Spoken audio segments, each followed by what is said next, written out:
सत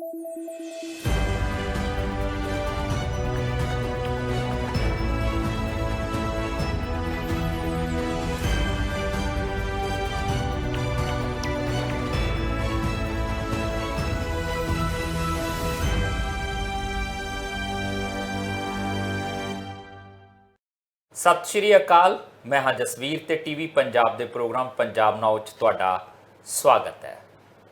पंजाब दे लोकां लई चोणां चोणां ते चोणां ए हुण मन के चलो कि आउण वाले दिनां दे विच बस आही रौला पएगा। लोक सभा दीआं चोणां दा रौला तां कदों दा ही पैंदा है। हुण एक पासे नगर पंचायतां ते नगर कौंसलां दीआं चोणां दा ऐलान है कि नवंबर 1 ਤੋਂ ਲੈ ਕੇ 15 ਦੇ दरमियान होणगीਆਂ। ਨਾਲ ही अज सरकार दे वल्लों यह भी हुक्म आ जाता है कि ग्राम पंचायतां भी भंग कर दित्तियां गईयां ने ते हुण दिसंबर दे विच संभावना इस गल दी है कि पंचायती चोणां भी होणगीਆਂ। हाँ, ये बड़ी दिलचस्प गल है कि नगर निगम दीयां चोणां नूं नहीं छेड़िया जा रहा, इस पासे वाल कोई कदम नहीं वधाया जा रहा। कारण की है, थोड़ा इन्हां दे बारे चर्चा करांगे ते चोणां हारन दा डर किहनूं है, क्यों है, वो चोणां हारन दे डर दा करके वड्डे वड्डे कदम पुट्टे जा रहे हैं, तब्दीलियां कीतियां जा रही ने, नवे नवे कानून लिआंदे जा रहे हैं, या फिर ये बहुत लाजमी है, जरूरी है, इस करके ये सारियां चीज़ां कीतियां जा रही ने। आपां इहदी भी चर्चा करनी है। चर्चा इस गल दी भी करांगे कि किसी दौर दे विच औरतां नूं दोयम दर्जे ते रखिया जांदा सीगा ते उहदे तो बाद थोड़ी जी तरक्की कीती, बहुती नहीं। इस मामले च असीं अजे भी बहुती तरक्की नहीं कीती, मैं इस करके कहना थोड़ी जी तरक्की कीती। औरतां ने अपने आप नूं प्रूव करना शुरू किया ते हर फील्ड दे विच अपने आप नूं साबित किया। फिर पंजाब दे विच एक नशे नूं लैके चर्चा चल पई जी। नशा बहुत बुरे तरीके नाल जिहड़ा वो फैलिया होया। डी एडिक्शन सेंटर खोले गए। सरकार ने एक बार पिठ थापड़ी, असीं तां औरतां लई भी डी एडिक्शन सेंटर खोलते आ। ਉਹ ਡੀ एडिक्शन सेंटर औरतां लई खोल के अपनी पिठ थापड़ रहे सी ते इस वेले आ मौजूदा सरकार दे विच औरतां लई ठेका खुल गया शराब दा वखरा, वो भी जलंधर दे विच। हुण इहनूं किस नज़रिए नाल देखिए, ये औरतां दे हक दी गल कीती गई है कि बाकी खेतर च जे बराबर है तो भाई उन्हां लई ठेके क्यों नहीं खोल सकदे। जे ठेका बंदियां लई माड़ा आ ते औरतां लई भी माड़ा होएगा, जे बंदियां लई चंगा तो फिर औरतां लई माड़ा किवें हो सकदा। हुण इहनूं लैके सियासत भी हो रही है, जिक्र इस बाबत भी करना और जिक्र ये बारे भी करांगे कि पंजाब च 75-25 का रौला फिर पैण लग पिया। हुण 75-25 किहनां दे विच हो रही है, अकाली दल क्यों हुण ये गल उठा रहा। पहलां अकाली दल दे बारे सिद्धू ने कहा सी, हुण अकाली दल किहदे बारे कह रहा। तमाम नुकतियां दे उत्ते करांगे चर्चा। चर्चा करन लई मेरे नाल मौजूद रहणगे सीनियर पत्रकार राजीव भास्कर जी। भास्कर साहब जी आन बहुत बहुत शुक्रिया जसवीर जी। भास्कर साहब, शुरुआत जिहड़ी है वो आपां इसे गल तो कर लैंदे आ कि शराब दा ठेका अपने शहर दे विच, इत्थे जलंधर दे विच, जलंधर वैसे एडवांस आ, ये मीडिया दी हब भी हैगा आ, सेंटर पॉइंट भी कह सकते हैं कि सेंटर पॉइंट हैगा आ पूरे पंजाब दा। और किसी समय पॉलिटिक्स का धुरा भी यही हुंदा सीगा जलंधर। वक्री गल है कि हुण शिफ्ट होंदे रहे, इहदे तो वक्रियां वक्रियां चीज़ां हुंदियां रहियां। और इत्थे शराब का ठेका खुलदा है कहंदे जी लंबा पिंड चौक दे विच, और उत्थे लिखा है बकायदा विमेंस दे लई जिहड़ा वो हैगा उत्थे, ते बड़ा कुछ होर अंग्रेजी च लिखा। मेरी अंग्रेजी थोड़ी जी कमज़ोर है, मैं इस करके सारा कुछ हुण बोल के नहीं दस सकदा, पर इन्ना जरूर है मैं ना दोनों नुकतियां तो चाहना कि आपां चर्चा करिए, इहदे पॉजिटिव पहलू ते इहदे नैगेटिव पहलू। मतलब ये नहीं है कि शराब का ठेका खुल गया तो औरतों लिए खोल दिता तो माड़ा हो गया हाल पा रहा आप जिदा पोलिटिकल पार्टियां विचारियां वो, ये कुछ होर पहलू भी आपां नूं देखने पैणगे। पर पोलिटिकल नज़रिए तो जिस तरीके नाल आम आदमी पार्टी की सरकार नूं अकाली दल ते कांग्रेस घेर रहा, जिस तरीके नाल राजा वड़िंग ये कह रहा कि हुण पता लगा भगवंत मान की असली सोच की है कि आ शराब के ठेके औरतों लिए क्यों खुलवाए जा रहे। आपां उस नज़रिए तो शुरू कर लें। देखो, महिला सशक्तिकरण यदि गल्लां हर पोलिटिकल पार्टी, हर वड्डे छोटे लीडर, ईवन प्रधानमंत्री तक भी करते हैं। और प्रधानमंत्री पिछले दिनों के जब गांधीनगर के भाषण दे रहे थे तो उन्होंने चेचे तौर पर यह गल कही सी कि जब तक साडे देश दे विच महिला सशक्तिकरण नहीं होएगा, यानी विमेन एम्पावरमेंट नहीं होएगा, तद तक साडा देश विकसित देश नहीं बन सकता। हुण पंजाब की गल करिए तो यह गल ठेके ते आके टिक गई। ਹੁਣ ਠੇਕੇ ਤੇ ਆ ਕੇ ਗੱਲ ਟਿਕੀ ਹੈ ਤੇ ਅਸੀਂ ਇਹ ਗੱਲ ਵੀ ਦੱਸਣਾ ਚਾਹਾਂਗੇ ਕਿ ਆ ਜਲੰਧਰ ਦੇ ਵਿੱਚ ਜਿਹੜੇ ਠੇਕੇ ਦੀ ਅਸੀਂ ਗੱਲ ਕਹਿ ਰਹੇ ਹਾਂ ਸ਼ਾਇਦ ਪੂਰੇ ਪੰਜਾਬ ਦੇ ਵਿੱਚ ਪਹਿਲਾ ਠੇਕਾ ਹੈ। ਹਾਲਾਂਕਿ ਠੇਕੇ ਤੇ ਖੂਬਸੂਰਤ ਕਈ ਬਣੇ ਹੋਏ ਨੇ ਜੀ, ਲੇਕਿਨ ਸਿਰਫ ਮਹਿਲਾਵਾਂ ਦੇ ਵਾਸਤੇ ਇੱਕ ਠੇਕਾ ਖੋਲ੍ਹਣਾ ਇਹ ਇੱਕ ਨਵੀਂ ਗੱਲ ਹੈ ਜਿਹੜੀ ਹਜੇ ਤੱਕ ਪੰਜਾਬ ਵਿੱਚ ਨਹੀਂ ਹੋਈ ਸੀ। ਹੁਣ ਰਾਜਾ ਵੜਿੰਗ ਜਾਂ ਫਿਰ ਉਹ तमाम ਅਪੋਜੀਸ਼ਨ ਲੀਡਰ ਕਿਉਂ ਚੁੱਪ ਰਹਿੰਦੇ? ਉਹਨਾਂ ਦਾ ਬੋਲਣਾ ਤੇ ਬਣਦਾ ਸੀਗਾ ਔਰ ਉਹ ਬੋਲੇ ਵੀ ਕਿ ਆ ਜਿਹੜਾ ਭਗਵੰਤ ਮਾਨ ਉਹਨਾਂ ਦਾ ਸ਼ਰਾਬ ਦੇ ਪ੍ਰਤੀ ਪ੍ਰੇਮ ਇਹ ਛਲਕ ਰਿਹਾ ਜਿਸ ਤਰੀਕੇ ਨਾਲ ਮਹਿਲਾਵਾਂ ਨੂੰ, ਹਾਲਾਂਕਿ ਇਦਾਂ ਦੀ ਖਬਰਾਂ ਤਾਂ ਆਪਾਂ ਬਹੁਤ ਪੜ੍ਹੀਆਂ ਕਿ ਫਲਾਣੇ ਮੁਹੱਲੇ ਦੇ ਵਿੱਚ ਮਹਿਲਾਵਾਂ ਨੇ ਠੇਕਾ ਬੰਦ ਕਰਨ ਦੀ ਕੀਤੀ ਅਪੀਲ, ਠੇਕੇ ਤੇ ਕੀਤਾ ਅਟੈਕ, ਪਿੰਡ ਦੇ ਵਿੱਚ ਠੇਕਾ ਨਹੀਂ ਖੁੱਲ੍ਹਣ ਦੇਵਾਂਗੇ। ਪਰ ਇਹ ਸ਼ਹਿਰ ਦੇ ਵਿੱਚ ਠੇਕਾ ਔਰਤਾਂ ਵਾਸਤੇ ਖੁੱਲ੍ਹਣਾ, ਇਹ ਪੰਜਾਬ ਤਰੱਕੀ ਕਰ ਰਿਹਾ ਕਿ ਕਿਸ ਪਾਸੇ ਜਾ ਰਿਹਾ? ਖੈਰ ਆਪਾਂ ਇਸ ਬਾਰੇ 'ਚ ਵੀ ਜ਼ਿਆਦਾ ਨਹੀਂ ਬੋਲਾਂਗੇ, ਲੇਕਿਨ ਮਹਿਲਾਵਾਂ ਦੇ ਵਿੱਚ ਮੈਨੂੰ ਲੱਗਦਾ ਕਿ ਭਾਸਕਰ ਸਾਹਿਬ ਇੱਥੇ ਇਸ ਨਜ਼ਰੀਏ ਤੋਂ ਦੇਖਣਾ ਚਾਹੀਦਾ। ਅਕਾਲੀ ਦਲ ਦੀ ਸਰਕਾਰ ਸੀ, ਨਸ਼ਾ ਬਹੁਤ ਵੱਡੇ ਪੱਧਰ ਤੇ ਸੀ, ਡਰੱਗਸ ਨੂੰ ਲੈ ਕੇ ਚਰਚਾ ਬਹੁਤ ਚੱਲਦੀ ਸੀ, ਉਦੋਂ ਵੀ ਕੁਝ ਕੁੜੀਆਂ ਦੀਆਂ ਵੀਡੀਓ ਆਉਣੀਆਂ ਸ਼ੁਰੂ ਹੋ ਗਈਆਂ ਸੀਗੀਆਂ ਤੇ ਪ੍ਰਕਾਸ਼ ਸਿੰਘ ਬਾਦਲ ਮਰਹੂਮ ਉਦੋਂ ਮੁੱਖ ਮੰਤਰੀ ਸੀਗੇ ਤੇ ਉਹਨਾਂ ਨੇ ਇੱਕ ਵਾਰ ਪਿੱਠ ਥਾਪੜੀ ਸੀ, ਆਹ ਦੇਖੋ ਜੀ ਅਸੀਂ ਤਾਂ ਔਰਤਾਂ ਲਈ ਵੀ ਜਿਹੜਾ ਡੀ ਐਡਿਕਸ਼ਨ ਸੈਂਟਰ ਖੋਲਤਾ। ਤੇ ਇਸ ਗੱਲ ਦਾ ਆਮ ਆਦਮੀ ਪਾਰਟੀ ਨੇ ਬੁਰਾ ਮਨਾਇਆ ਸੀਗਾ ਕਿ ਤੁਸੀਂ ਇਹਦੇ ਤੇ ਫਖਰ ਕਿਉਂ ਮਹਿਸੂਸ ਕਰਦੇ ਹੋ? ਇਹ ਤਾਂ ਸਗਾ ਸ਼ਰਮ ਦੀ ਗੱਲ ਹੈ ਕਿ ਸਾਨੂੰ ਔਰਤਾਂ ਲਈ ਵੀ ਜਿਹੜੇ ਉਹ ਡੀ ਐਡਿਕਸ਼ਨ ਸੈਂਟਰ ਖੋਲਣੇ ਪੈ ਰਹੇ, ਇਹਦਾ ਮਤਲਬ ਉਧਰਲੇ ਪਾਸੇ ਵੀ ਜਾ ਰਿਹਾ। ਤੇ ਹੁਣ ਜਦੋਂ ਆਪ ਠੇਕਾ ਖੋਲਦੇ ਆ, ਜਦੋਂ ਇਹਨਾਂ ਦੇ ਰਾਜ 'ਚ ਠੇਕਾ ਖੁੱਲਦਾ ਤੇ ਫਿਰ ਸਵਾਲ ਤਾਂ ਵਿਰੋਧੀ ਪਾਰਟੀਆਂ ਵੀ ਉਠਾਉਣਗੀਆਂ ਇਹਨਾਂ ਦੇ ਉੱਤੇ। ਦੇਖੋ ਸਵਾਲ ਤੇ ਉਠਾਉਣਗੀਆਂ ਵਿਰੋਧੀ ਪਾਰਟੀਆਂ ਔਰ ਸਵਾਲ ਵਿਰੋਧੀ ਪਾਰਟੀਆਂ ਦਾ ਕੰਮ ਵੀ ਹੈ ਉਠਾਉਣਾ, ਲੇਕਿਨ ਮਹਿਲਾਵਾਂ ਦਾ ਠੇਕਾ ਖੁੱਲਿਆ ਇਹਦੇ ਪਿੱਛੇ ਡੀ ਐਡਿਕਸ਼ਨ ਸੈਂਟਰ ਦੀ ਤੁਸੀਂ ਗੱਲ ਕੀਤੀ, ਇਹਦੇ ਵਿੱਚ ਕੋਈ ਦੋ ਰਾਏ ਨਹੀਂ ਕਿ ਬਹੁਤ ਸਾਰੀ ਮਹਿਲਾ ਜਿਹੜੇ ਹੈ ਨਸ਼ੇ ਜਿਹਨੂੰ ਆਪਾਂ ਸੁੱਕੇ ਨਸ਼ੇ ਵੀ ਕਹਿੰਦੇ ਆ ਉਸ ਤੋਂ ਪੀੜਿਤ ਹੈਗੀਆਂ ਔਰ ਕਪੂਰਥਲਾ ਤੋਂ ਲੈ ਕੇ ਲੁਧਿਆਣਾ ਤੋਂ ਲੈ ਕੇ ਅੰਮ੍ਰਿਤਸਰ ਇੱਥੇ ਇੱਦਾਂ ਦੀ ਫੋਟੋਜ਼ ਜਾਂ ਵੀਡੀਓਜ਼ ਵੀ ਆਈਆਂ ਜਿਹਦੇ ਰਾਹੀਂ ਇਹ ਗੱਲ ਸਾਬਿਤ ਹੁੰਦੀ ਹੈ ਕਿ ਔਰਤਾਂ ਵੀ ਨਸ਼ਿਆਂ ਵੱਲ ਜਾ ਰਹੀ ਹੈ। ਪਰ ਇਹ ਨਸ਼ਾ ਖੁੱਲ੍ਹਣਾ, ਵੈਸੇ ਸ਼ਰਾਬ ਦੇ ਟ੍ਰੈਂਡ ਦੀ ਗੱਲ ਕਰੀਏ ਤੁਸੀਂ ਦਿੱਲੀ ਚਲੇ ਜਾਓ, ਚੰਡੀਗੜ੍ਹ ਚਲੇ ਜਾਓ, ਬੈਂਗਲੌਰ ਚਲੇ ਜਾਓ, ਗੁੜਗਾਉਂ ਚਲੇ ਜਾਓ ਔਰ ਕਿਸੇ ਵੀ ਵੱਡੇ ਸਿਟੀ ਚਲੇ ਜਾਓ, ਉੱਥੇ ਮਹਿਲਾਵਾਂ ਦਾ ਸ਼ਰਾਬ ਪੀਣਾ ਅੱਜ ਇੱਕ ਆਮ ਗੱਲ ਬਣ ਗਈ। ਇਹਦੇ ਵਿੱਚ ਜੇ ਮਹਿਲਾਵਾਂ ਨੂੰ ਸ਼ਰਾਬ ਖਰੀਦਣੀ ਹੈ ਤੇ ਉਹ ਜਿੱਦਾਂ ਪੰਜਾਬ ਦੇ ਵਿੱਚ ਟ੍ਰੈਡੀਸ਼ਨਲ ਠੇਕੇ ਹੁੰਦੇ ਸੀ ਉੱਥੋਂ ਕਿੱਦਾਂ ਖਰੀਦਣਗੇ? ਉਹ ਕਿਸੇ ਬੰਦੇ ਨੂੰ ਹੀ ਸ਼ਰਾਬ ਲੈਣ ਵਾਸਤੇ ਭੇਜਦੇ ਹੋਣਗੇ। ਲੇਕਿਨ ਇਹਦੇ ਵਿੱਚ ਕੋਈ ਬਹੁਤ ਵੱਡੀ ਗੱਲ ਨਹੀਂ ਹੈ, ਉਹ ਵੀ ਖਾਸ ਕਰਕੇ ਜਿਨ੍ਹਾਂ ਫੈਕਟਸ ਦਾ ਅਸੀਂ ਜ਼ਿਕਰ ਕਰ ਰਹੇ ਹਾਂ। ਚੰਡੀਗੜ੍ਹ ਦੇ ਵਿੱਚ ਮੈਂ ਆਪ ਦੇਖਿਆ ਕੁੜੀਆਂ ਨੂੰ ਸ਼ਰਾਬ ਲੈਂਦੇ ਹੋਏ, ਨਾ ਸਿਰਫ ਲੈਂਦੇ ਹੋਏ, ਗੱਡੀ 'ਚ ਬੈਠ ਕੇ ਉੱਥੇ ਹੀ ਪੀਂਦੇ ਹੋਏ। ਔਰ ਇਹ ਦ੍ਰਿਸ਼ਯ ਤੁਸੀਂ ਕਿਸੇ ਵੀ ਜਗ੍ਹਾ ਚੰਡੀਗੜ੍ਹ ਦੀ ਮਾਰਕੀਟ ਵਿੱਚ ਖੜੋ ਤੁਹਾਨੂੰ ਮਿਲ ਜਾਏਗਾ। ਔਰ ਜਿੰਨੇ ਵੀ ਪੱਬ ਹੈਗੇ ਨੇ ਉੱਥੇ ਜਾ ਕੇ ਮਹਿਲਾਵਾਂ ਆਮ ਡਰਿੰਕ ਕਰਦੀਆਂ। ਹੁਣ ਸੁੱਕੇ ਨਸ਼ੇ ਤੋਂ ਮਹਿਲਾਵਾਂ ਨੂੰ ਬਚਾਉਣਾ, ਸੁੱਕੇ ਨਸ਼ੇ ਜਿਸ ਨਸ਼ੇ ਦੀ ਅਸੀਂ ਗੱਲ ਕਰ ਰਹੇ ਹਾਂ, ਚਿੱਟਾ, ਹੀਰੋਇਨ, ਅਫੀਮ ਜਾਂ ਇਸ ਤਰ੍ਹਾਂ ਦੀ ਕਿਸੇ ਦੀ ਗੱਲ ਹੁੰਦੀ ਹੈ, ਲੇਕਿਨ ਇਹ ਇੱਕ ਪੋਲੀਟਿਕਸ ਦਾ ਮੁੱਦਾ ਤੇ ਹੋ ਸਕਦਾ ਹੈ। ਪਰ ਅਦਰਵਾਈਜ਼ ਕੋਈ ਇਹਦੇ ਵਿੱਚ ਬਹੁਤ ਵੱਡੀ ਗੱਲ ਨਹੀਂ ਹੈ ਕਿ ਕੋਈ ਸ਼ਰਾਬ ਦਾ ਠੇਕਾ ਖੁੱਲ੍ਹ ਗਿਆ ਹੋਵੇ ਲੇਡੀਜ਼ ਦੇ, ਤੇ ਇਸ ਕਰਕੇ ਸਰਕਾਰ ਸ਼ਰਾਬ ਨੂੰ, ਔਰਤਾਂ ਨੂੰ ਸ਼ਰਾਬ ਦੇ ਵੱਲ ਲੈ ਕੇ ਆਉਣਾ ਚਾਹੁੰਦੀ ਹੈ, ਇਸ ਕਰਕੇ ਇਹ ਸ਼ਰਾਬ ਦੇ ਠੇਕੇ ਖੁੱਲ੍ਹ ਰਹੇ ਨੇ। ਇਹਦੇ ਵਿੱਚ ਪੋਲੀਟੀਕਲੀ ਤਾਂ ਕੁਝ ਵੀ ਹੋ ਸਕਦਾ ਹੈ, ਪਰ ਬਹੁਤ ਕੋਈ ਇੱਦਾਂ ਦੀ ਗੱਲ ਕਹਿਣਾ ਕਿ ਨਹੀਂ ਜੀ ਭਗਵੰਤ ਮਾਨ ਸਰਕਾਰ ਨੇ ਬਹੁਤ ਵੱਡੀ ਗਲਤੀ ਕਰਤੀ, ਔਰਤਾਂ ਵਾਸਤੇ ਕਿਉਂ ਸ਼ਰਾਬ ਦਾ ਠੇਕਾ ਖੋਲ੍ਹਤਾ, ਇਹਦੇ ਵਿੱਚ ਔਰਤਾਂ ਹੀ ਕੁਝ ਕਹਿਣ ਤੇ ਜ਼ਰੂਰੀ ਹੈ। ਔਰ ਮੈਨੂੰ ਇਹ ਲੱਗਦਾ ਹੈ ਕਿ ਜਿਨ੍ਹਾਂ ਮਹਿਲਾਵਾਂ ਨੂੰ ਠੇਕੇ ਦੇ ਵਿੱਚ ਜਾਣ ਦੀ ਵਿੱਚ ਪਰੇਸ਼ਾਨੀ ਹੁੰਦੀ ਸੀ, ਹੁਣ ਇੱਦਾਂ ਦੇ ਠੇਕੇ 'ਚ ਜਾ ਕੇ ਉਹ ਆਪਣਾ ਸਮਾਨ ਆਪ ਲੈ ਸਕਦੀ। ਇੱਕ ਹੋਰ ਵੀ ਚੀਜ਼ ਹੈਗੀ ਆ, ਇਹ ਜਾਂ ਤਾਂ ਫਿਰ ਇਹ ਚੀਜ਼ਾਂ ਜਿਹੜੀਆਂ ਨੇ ਉਹ ਸਾਨੂੰ ਇਸ ਨਜ਼ਰੀਏ ਤੋਂ ਦੇਖਣੀਆਂ ਪੈਣਗੀਆਂ ਕਿ ਜਿੱਦਾਂ ਮੈਂ ਪਹਿਲਾਂ ਕਹਿ ਰਿਹਾ ਸੀਗਾ ਕਿ ਜੇ ਔਰਤ ਲਈ ਠੇਕਾ ਮਾੜਾ ਆ ਤੇ ਫਿਰ ਬੰਦੇ ਲਈ ਚੰਗਾ ਕਿਵੇਂ ਹੋ ਸਕਦਾ? ਫਿਰ ਤਾਂ ਸਾਰੇ ਪਾਸੇ ਇਹ ਚੀਜ਼ਾਂ ਹੋਣੀਆਂ ਚਾਹੀਦੀਆਂ, ਫਿਰ ਤਾਂ ਬੰਦ ਹੋਣਾ ਚਾਹੀਦਾ। ਇਹ ਵਾਰ-ਵਾਰ ਆਵਾਜ਼ ਵੀ ਬੁਲੰਦ ਕੀਤੀ ਜਾ ਰਹੀ ਆ। ਔਰ ਆਪਾਂ ਜਦੋਂ ਸ਼ਰਾਬ ਦੀ ਗੱਲ ਕਰਦੇ ਹਾਂ, ਇਹ ਵੀ ਤਾਂ ਅਕਸਰ ਗੱਲ ਕਰਦੇ ਹਾਂ ਕਿ ਪੀੜਿਤ ਕੌਣ ਹੁੰਦਾ? ਬੰਦਾ ਸ਼ਰਾਬ ਪੀ ਕੇ ਜਾਂਦਾ, ਬੰਦਾ ਆਪਣੀ ਕਮਾਈ ਦਾ ਵੱਡਾ ਹਿੱਸਾ ਸ਼ਰਾਬ ਦੇ ਉੱਤੇ ਖਰਚ ਕਰਦਾ, ਉਹ ਘਰ ਦੇ ਵਿੱਚ ਉਹਨਾਂ ਖਰਚਾ ਨਹੀਂ ਦੇ ਪਾਉਂਦਾ, ਪੀ ਕੇ ਘਰੇ ਜਾਂਦਾ, ਖਲਾਰਾ ਪਾਉਂਦਾ ਹੈ ਤੇ ਕੁੱਟਮਾਰ ਜੇ ਹੁੰਦੀ ਹੈ ਤੇ ਉਹ ਔਰਤ ਨਾਲ ਹੁੰਦੀ ਹੈ, ਸ਼ੋਸ਼ਣ ਉਹਦਾ ਹੁੰਦਾ ਹੈ ਤੇ ਉਹਦਾ ਇੰਪੈਕਟ ਉਹਦੇ ਤੇ ਪੈਂਦਾ। ਹੁਣ ਜੇ ਉਹ ਚੀਜ਼ਾਂ ਹੁੰਦੀਆਂ ਨੇ, ਹੁਣ ਇਧਰਲੇ ਪਾਸੇ ਜੇ ਆਪਾਂ ਵੈਸੇ ਹਲਕੇ ਮੂਡ 'ਚ ਗੱਲ ਕਰੀਏ ਤੇ ਕੱਲ ਫਿਰ ਇਹ ਵੀ ਤਾਂ ਹੋ ਹੀ ਸਕਦਾ ਨਾ, ਠੇਕੇ ਤੋਂ ਬੀਬੀ ਲੈ ਕੇ ਆਵੇ ਬੋਤਲ ਤੇ ਸ਼ਾਮ ਨੂੰ ਪਤਾ ਹੋਵੇ ਬੰਦਾ ਫੁੰਡਿਆ ਹੋਇਆ, ਕੁੱਟ ਕੇ ਬਾਹਰ ਕੱਢਿਆ ਹੋਇਆ, ਵੀ ਭਾਈ ਮੈਂ ਬੜਕਾ ਮਾਰਦੀ ਹਾਂ, ਹੁਣ ਤੂੰ ਦੱਸ ਮੇਰੇ ਲਈ ਵੀ ਠੇਕਾ ਖੁੱਲ੍ਹ ਗਿਆ। ਜਿੱਥੇ ਤੱਕ ਠੇਕੇ ਦੀ ਗੱਲ ਹੈਗੀ ਹੈ, ਚਲੋ ਇਹ ਆਪਾਂ ਡਿਸਕਸ ਜ਼ਰੂਰ ਕਰ ਰਹੇ ਹਾਂ। ਇਹਦੇ ਨਾਲੋਂ ਮੈਨੂੰ ਇੱਕ ਇਨਸੀਡੈਂਟ ਯਾਦ ਆਇਆ। ਇੱਕ ਸਾਡੇ ਅਖਬਾਰ ਦੀ, ਯਾਨੀ ਜਿਸ ਅਖਬਾਰ ਦੇ ਵਿੱਚ ਮੈਂ ਨੌਕਰੀ ਕਰਦਾ ਸੀਗਾ, ਉਹਦੀ ਇੱਕ ਪਾਰਟੀ ਸੀਗੀ, ਟ੍ਰੇਨਿੰਗ ਸੀਗੀ ਜਾਂ ਇੱਕ ਤਰੀਕੇ ਨਾਲ ਇੱਕ ਕਲਾਸਿਸ ਟਾਈਪ ਹੁੰਦੀਆਂ ਜਿਹਦੇ ਵਿੱਚ ਥੋੜ੍ਹਾ ਜਿਹਾ ਇੱਕ ਟਾਸਕ ਵੀ ਹੁੰਦਾ ਹੈ। ਉਹਦੇ ਵਿੱਚ ਰਾਤ ਨੂੰ ਪਾਰਟੀ ਹੁੰਦੀ ਸੀਗੀ ਹੂੰ ਔਰ ਉਹਦੇ ਵਿੱਚ ਲੇਡੀਜ਼ ਯਾਨੀ ਮਹਿਲਾ ਜਰਨਲਿਸਟ ਵੀ ਸੀਗੀ, ਅਸੀਂ ਵੀ ਸੀਗੇ ਜੀ ਤੇ ਸਾਨੂੰ ਇਹ ਕਹਿ ਕੇ ਰੋਕ ਦਿੱਤਾ ਗਿਆ ਕਿ ਪਹਿਲੇ ਲੇਡੀਜ਼ ਆਪਣਾ ਕੰਮ ਕਰ ਲੈਣ। ਹੂੰ ਤੇ ਜਦ ਉਸ ਤੋਂ ਬਾਅਦ ਜਦ ਸਾਡੀ ਵਾਰੀ ਆਈ ਤੇ ਪਤਾ ਲੱਗਿਆ ਸਮਾਨ ਮੁੱਕ ਹੀ ਗਿਆ ਹੈ। ਕਹਿੰਦੇ ਉਹ ਸਾਰੀਆਂ ਉਹ ਪੀ ਗਈਆਂ ਤੇ ਤੁਸੀਂ ਇਸ ਤੋਂ ਅੰਦਾਜ਼ਾ ਕੀ ਲਾ ਸਕਦੇ ਹੋ ਕਿ ਮਹਿਲਾਵਾਂ ਵਾਸਤੇ ਠੇਕਾ ਕਿਉਂ ਨਾ ਹੋਏ ਜਦ ਉਹ ਪਹਿਲੇ ਹੀ ਸਭ ਕੁਝ ਖਤਮ ਕਰ ਦਿੰਦੀਆਂ। ਪਰ ਤੇ ਚਲੋ 10,000 ਕਰੋੜ ਕਮਾਉਣਾ ਕਿੱਦਾਂ ਹੈ ਭਾਸਕਰ ਸਾਹਿਬ? ਏਦਾਂ ਹੀ ਤਾਂ ਕਮਾਇਆ ਜਾਏਗਾ ਨਾ।